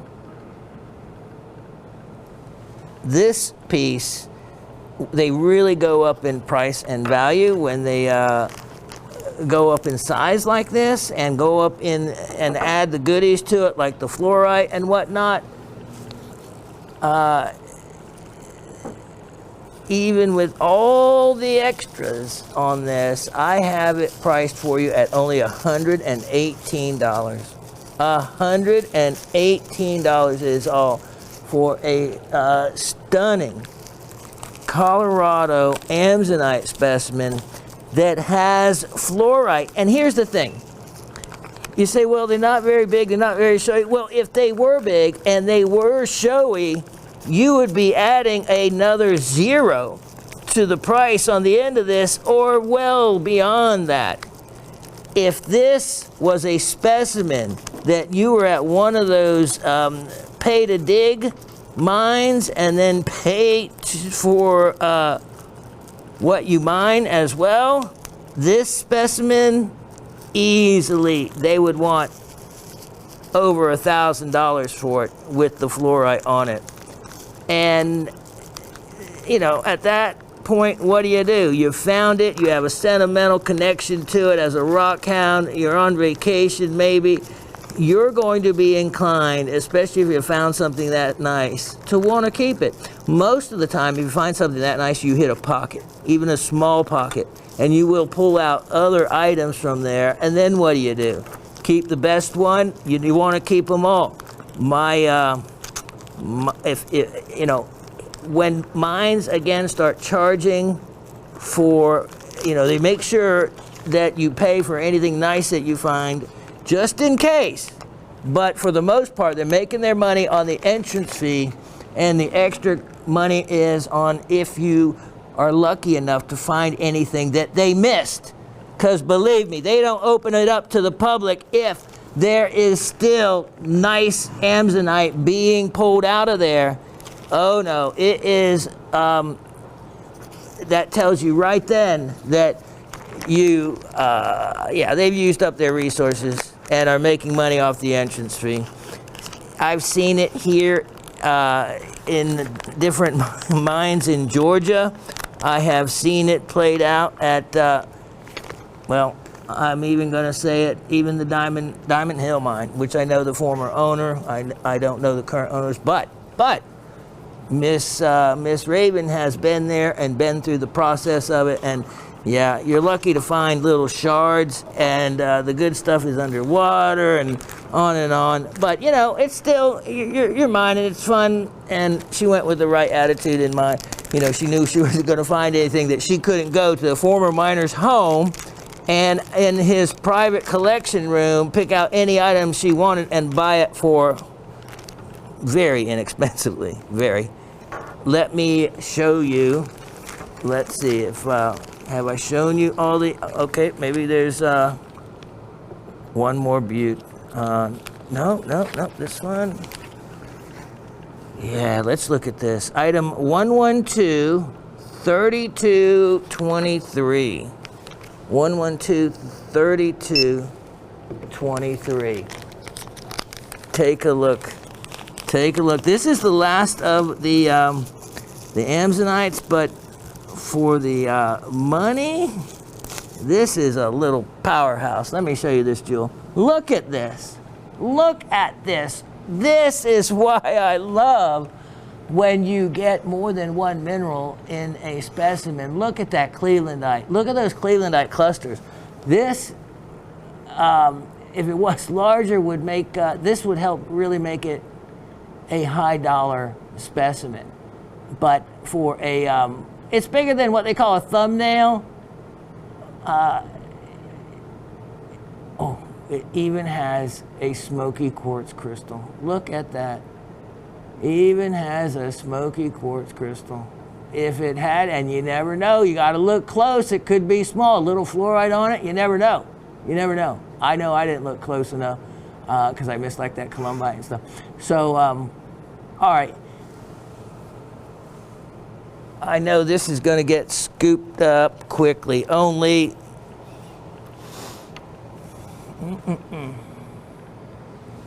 Yeah. Only. $48. Only $48 on that one. And that is a.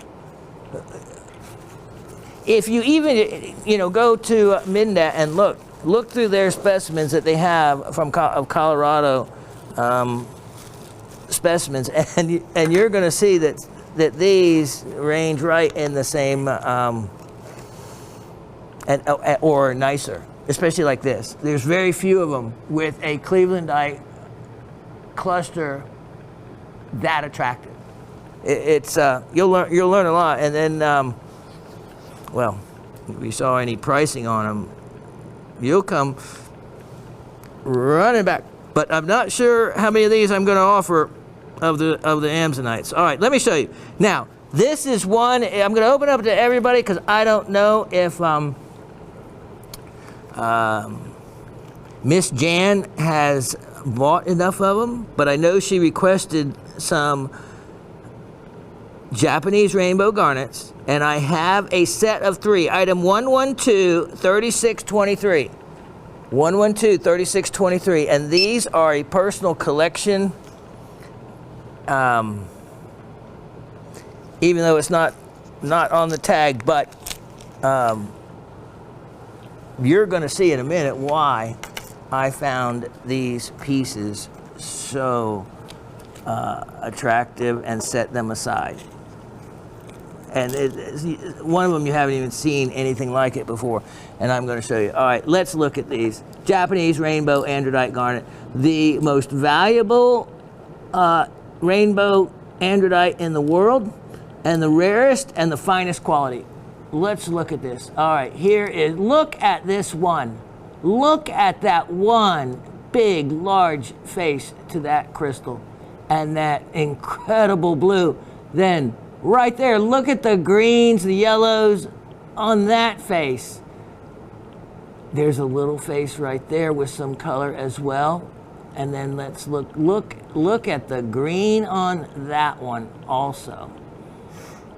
That that one incredible face adds a lot of value to it right there. And then let me show you, look at this. This is what I was talking about, the dodecahedron. The dodecahedron, and wow, look at that. You can actually see the kind of like phantom color zoning.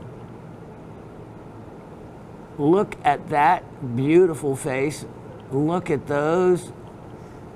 Wow, this is one of those opportunities. Very few crystals were full, complete dodecahedrons, and this comes really close. I see this one. I'm going to run it through the cleaner for you, all of them, so it'll pull out a lot of that material that you're seeing. These are beautiful. Then, oh, here's the other neat thing. On the edge, in between some of these, maybe we'll look at this other one first, because I don't see what I'm looking for on this one. Look at the colors on all these, and every little different angle is and can give you a different color. Yeah, here it is. Here's the other one. Look at this dodecahedron with these unique additional. It's one of the habits of these found from there, but it's a frosted. Look at this, it's frosted. So when you look at it right there, you see 4 faces that are polished, and in between, they are frosted as if they were faceted that way. That is Mother Nature's habit of this particular dodecahedron. And the color, beautiful colors, and depending on what light you're in, look at that.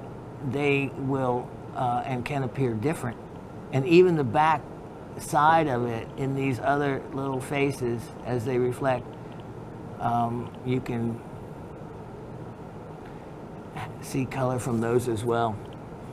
This is why I had kept these, because out of all the ones I had, just very few were the complex dome-shaped dodecahedrons like this particular one. And you can see this is like where it would have been attached to the matrix, this part.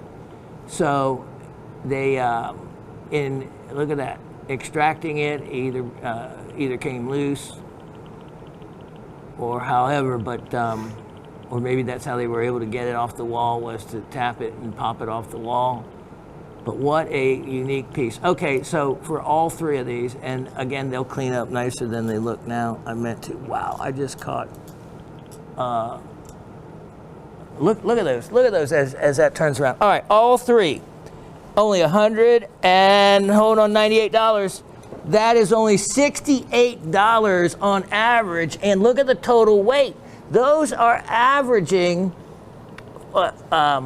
almost 5 carats apiece. Almost 5 carats apiece. So you're look at that, and when you go and look at what they're asking for these, yeah. Like I said, I think that's why Miss Jan is wanting some more, because she realizes that you're buying a quarter for a nickel pretty much on those beauties. Okay. Wow, I don't know if you guys are getting to see this, but I am getting to see some stunning colors. Look at that, the purple on that one as it spins around. That's what I'm saying.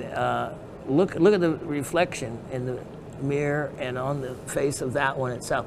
When I just was showing you these, they didn't have all the color that I saw when I was at home. So it's just a matter of getting it to be at the right angle and enjoying each and every different aspect of the stones, because they will give you a different look. Beauties right there. All right, we still got a little time with you. That's good.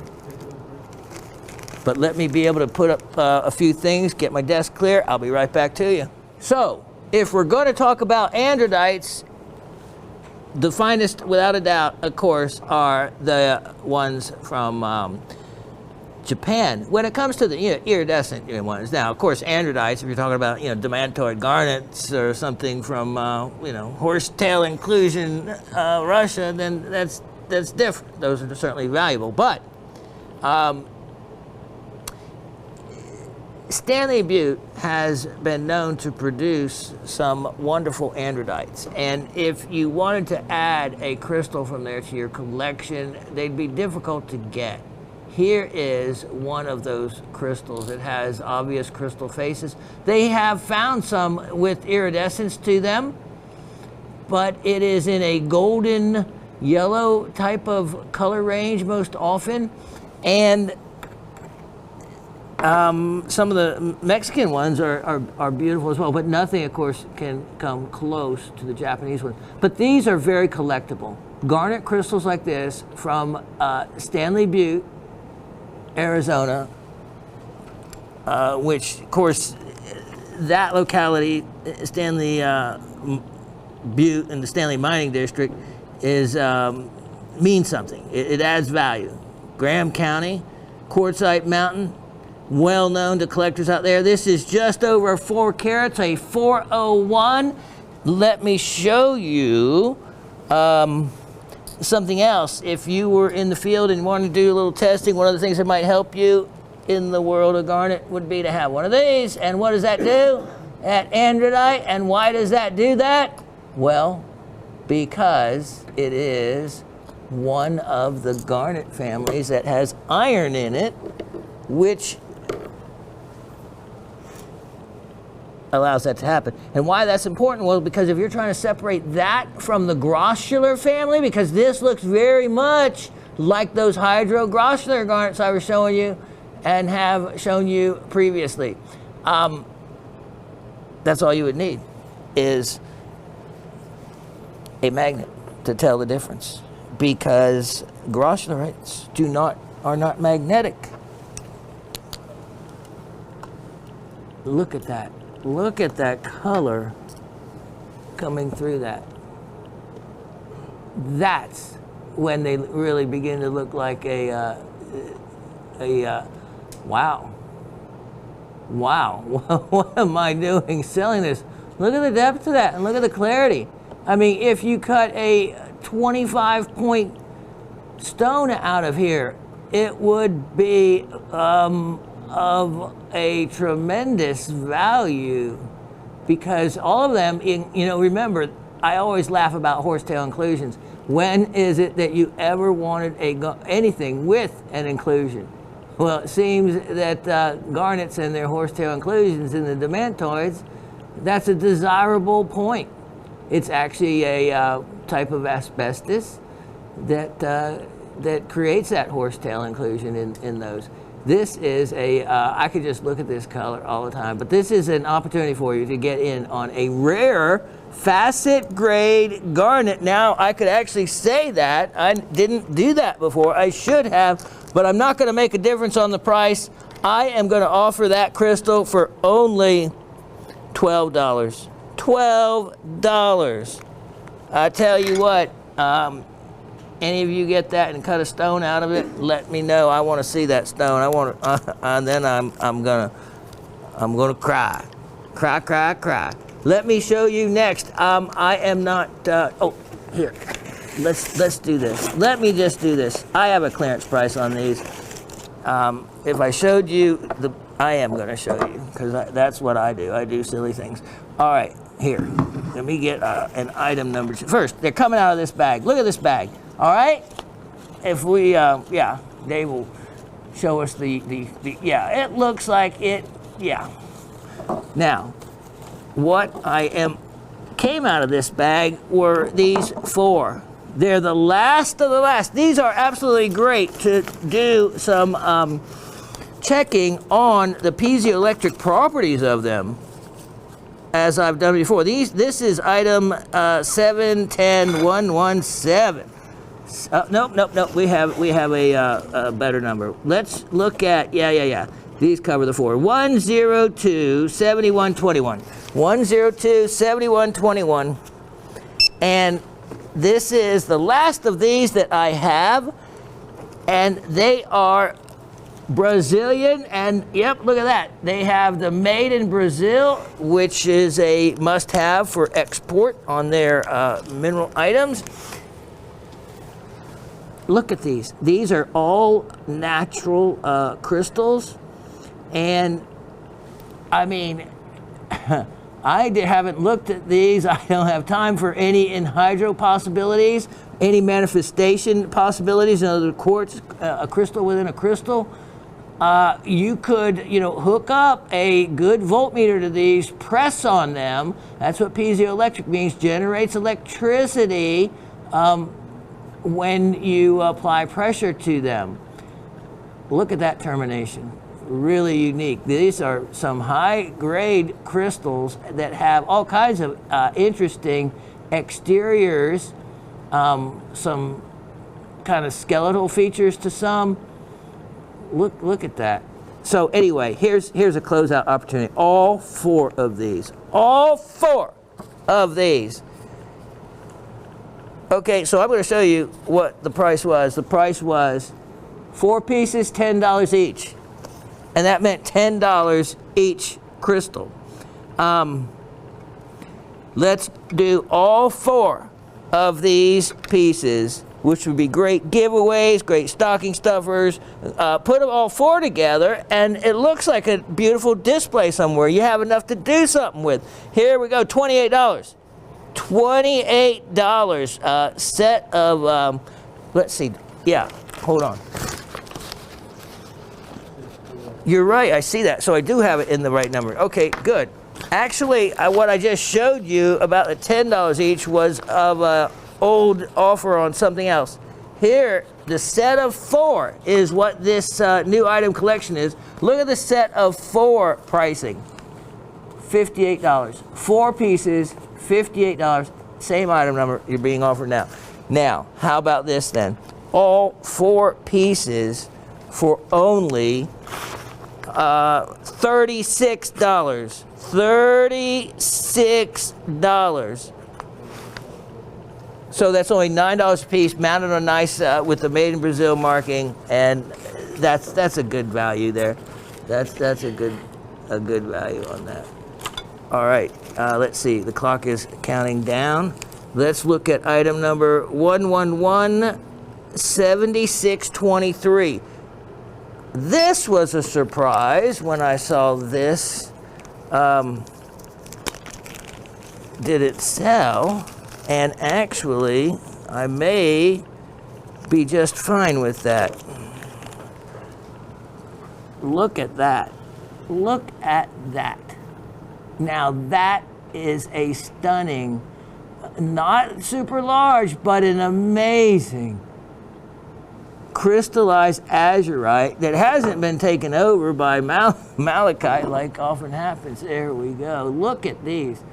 And so this is from the Democratic Republic of the Congo. And this has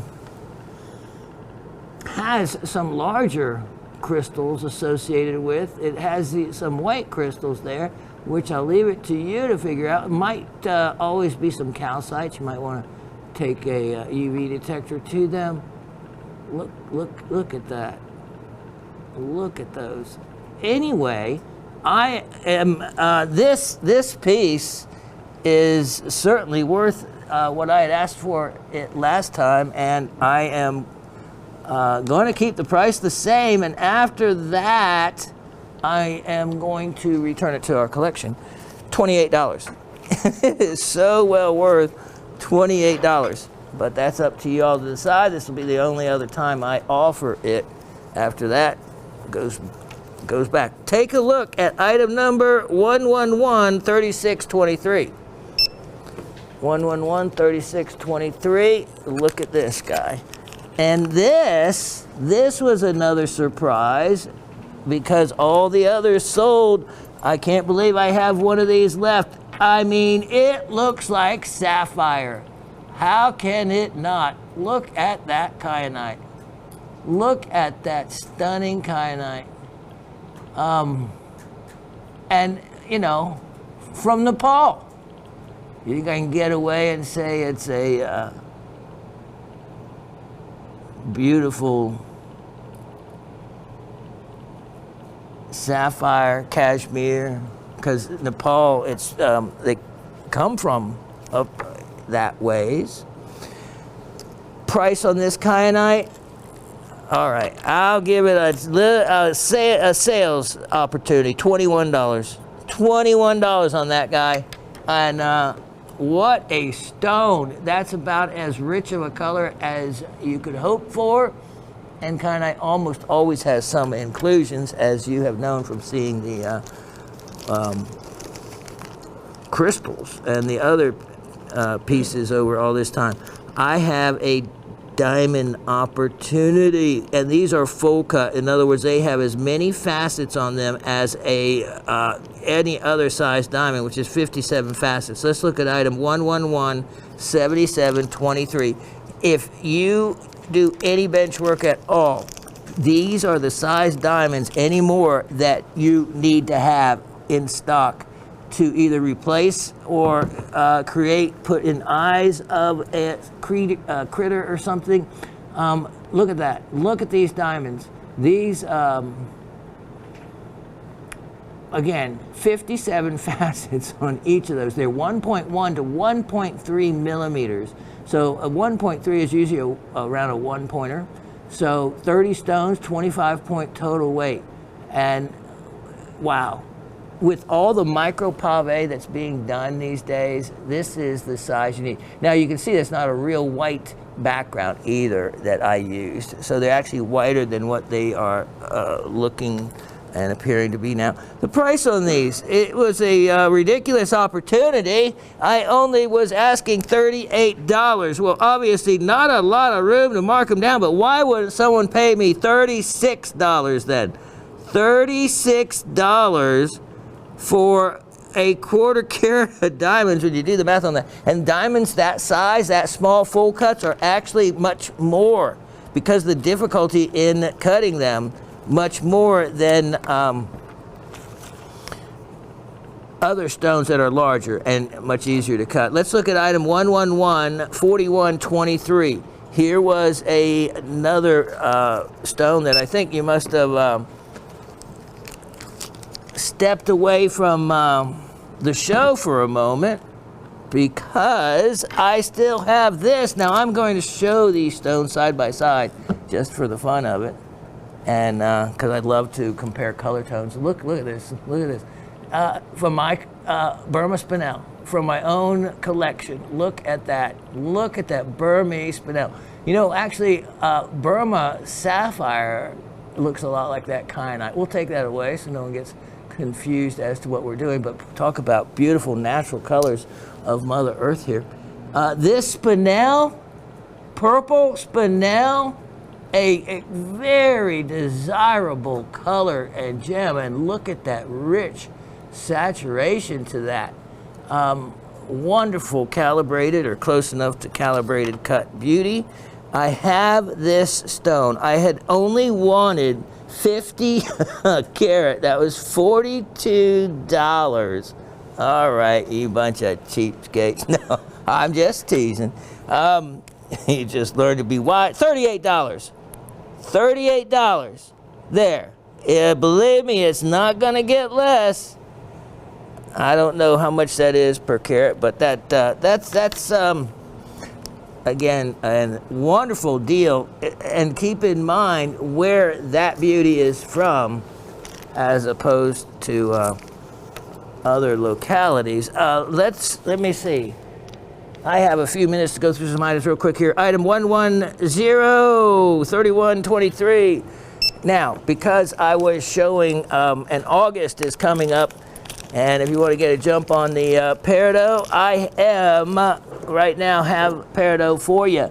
Look at this. Here's a parcel, and here is a mixed parcel, emerald cuts and rounds, well cut, wonderful mix. 7.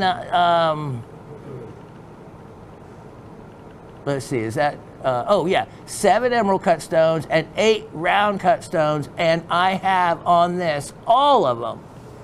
All of them you can have for only, Yep. Okay, so let's just sale price them at $12. $12 for everything you see. Yep, $12. All right, next item here. Let me see. I wanted to show a Made in America piece. This is item 1039821. 1039821. Take a look at some Connecticut prehnite.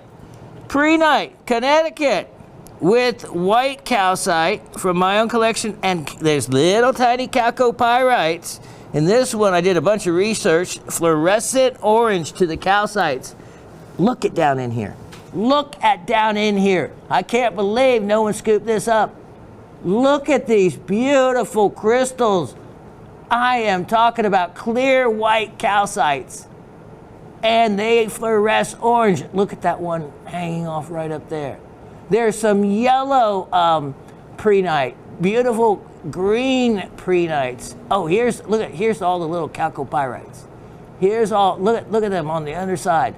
Little chalcopyrites. This is a stunning specimen. A lot more to look at. Look at the yellow prehnite. Oh, look at the prehnite back here. In basalt, just like you would find it in the specimens from Mumbai. Wow. Yeah, Made in America on that. Can't go wrong. Price on that, here we go. I'm gonna sale price it. This is gonna be final $21. $21. I gotta kind of laugh about that. Let me show you. We have another moment, and that's just. I can't believe I have that spodumene that you guys didn't buy, the incredible color piece. Had it down to $4 a carat. Not gonna show it. Let me show you right here. Item number 1114523. I have a parcel of almandine garnet that these stones, I tell you what, really need to be checked. Make sure they aren't red pyropes, because these are amazing. Look at that richness of color. Look at that. And of course, look at that. Look at that. I mean, look at that stone in particular. That looks like a ruby. Wow. Look at those. Look, that is beautiful. Some of them look like they have a definitely rhodolite look to them. See, look at that. They're big, and the draw is not that great. They're not with the whole wide facet. So they have another component to them. I would probably say it's the pyrope family. Anyway, you can get all of those 12 carats, and let's do this. I'm gonna do a final price on these. I'm gonna make 12 carats. How about $1.50 a carat? Make it $18. $18. That's just insane. Okay, Dave's getting ready to walk on me, so let me just make sure I did not. There was a lot more I wanted to do, but make sure I covered everything. I did not get to those and did not get to that. All right, that looks like we have run out of time on you, so I will be back with trivia in just a moment. All right, well, that brings us to trivia time, which I like doing, but then it always means the end of the show, and there's always so much more to do for you, but that's okay.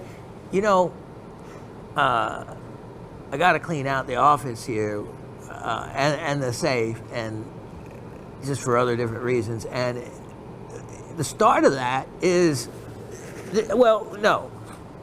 The reason we need to do that is because of things like this, which, I found those 4 wonderful crystals that now someone has an incredible opportunity to get. That's the last of those. I mean, I remember at one time I had maybe hundreds.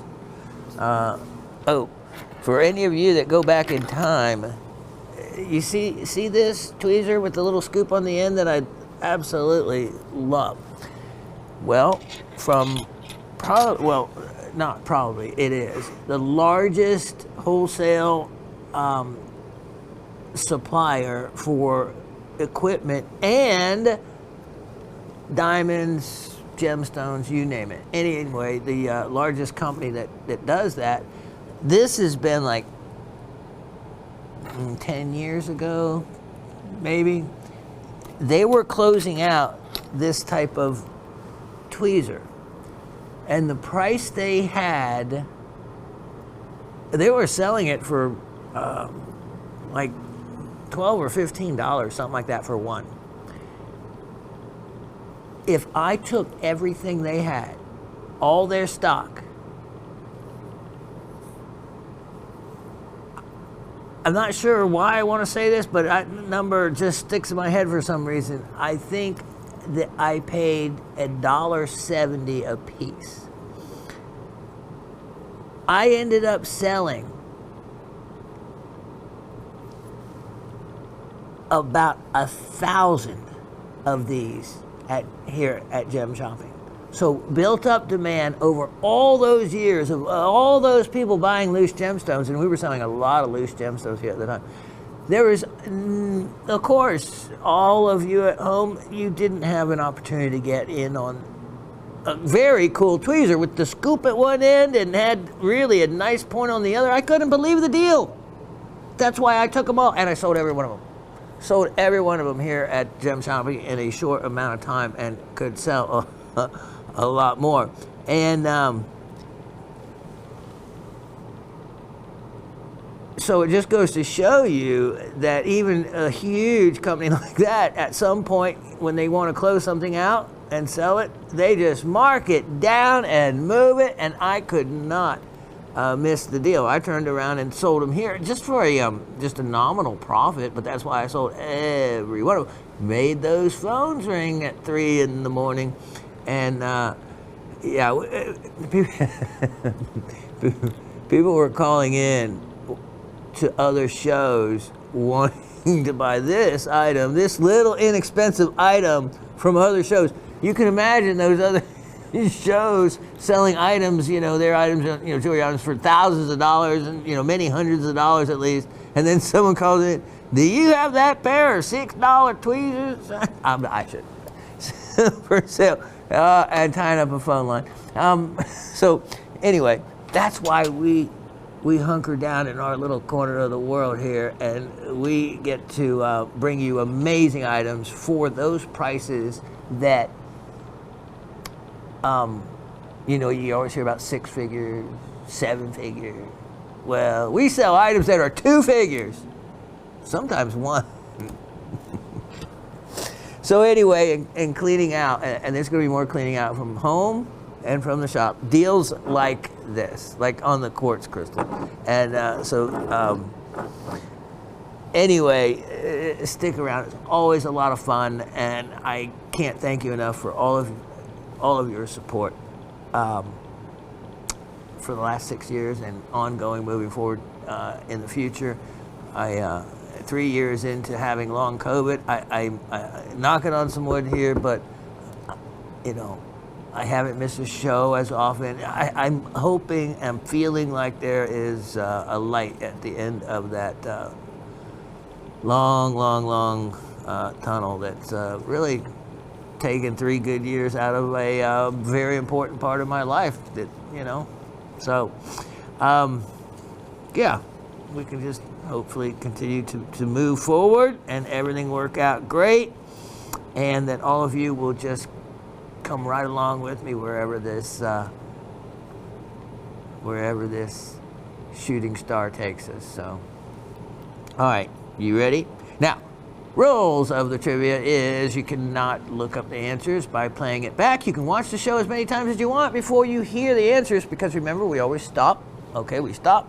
Trivia is next, so you can always stop at that point, go back, listen to the show, and then do the trivia, and you can always use notes, look up things in your notes.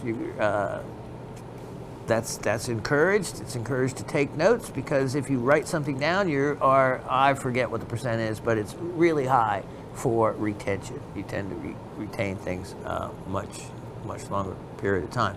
So, all right. Now, first question, easy one. Name 3 locations mentioned that iridescent rainbow garnet is found or has been found.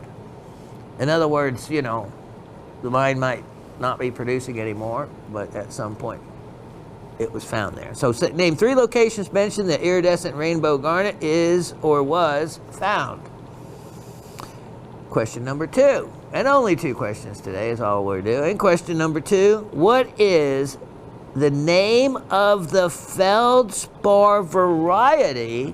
Now I'll explain all this in a minute. Feldspar variety and the type found with amsonite. Now, I showed you amsonite. We talked about amsonite as a type of microcline. So what I mean by that question is, I'm going to use garnet, for example. So we have the whole family of garnet. The family of garnet has 6 different varieties, right? Almandine, pyrope, andradite, uvarovite. 6. Grossular. Which one did I leave out?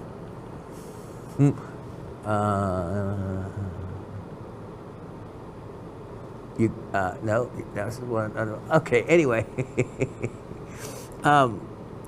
So what I mean by that is, so with garnets you have 6 different varieties, and under then one of the varieties of grossular, you have different types of grossular, right? You have sabarite, you have hessonite, and so on. So what I'm looking for is, I showed you amsonite, which you already know now that is a one of the feldspar varieties. But there was another feldspar shown with, I don't know how many of the amsonites, but there was another feldspar associated with the amsonites. I want the type of feldspar and the variety that it belonged to. So I would,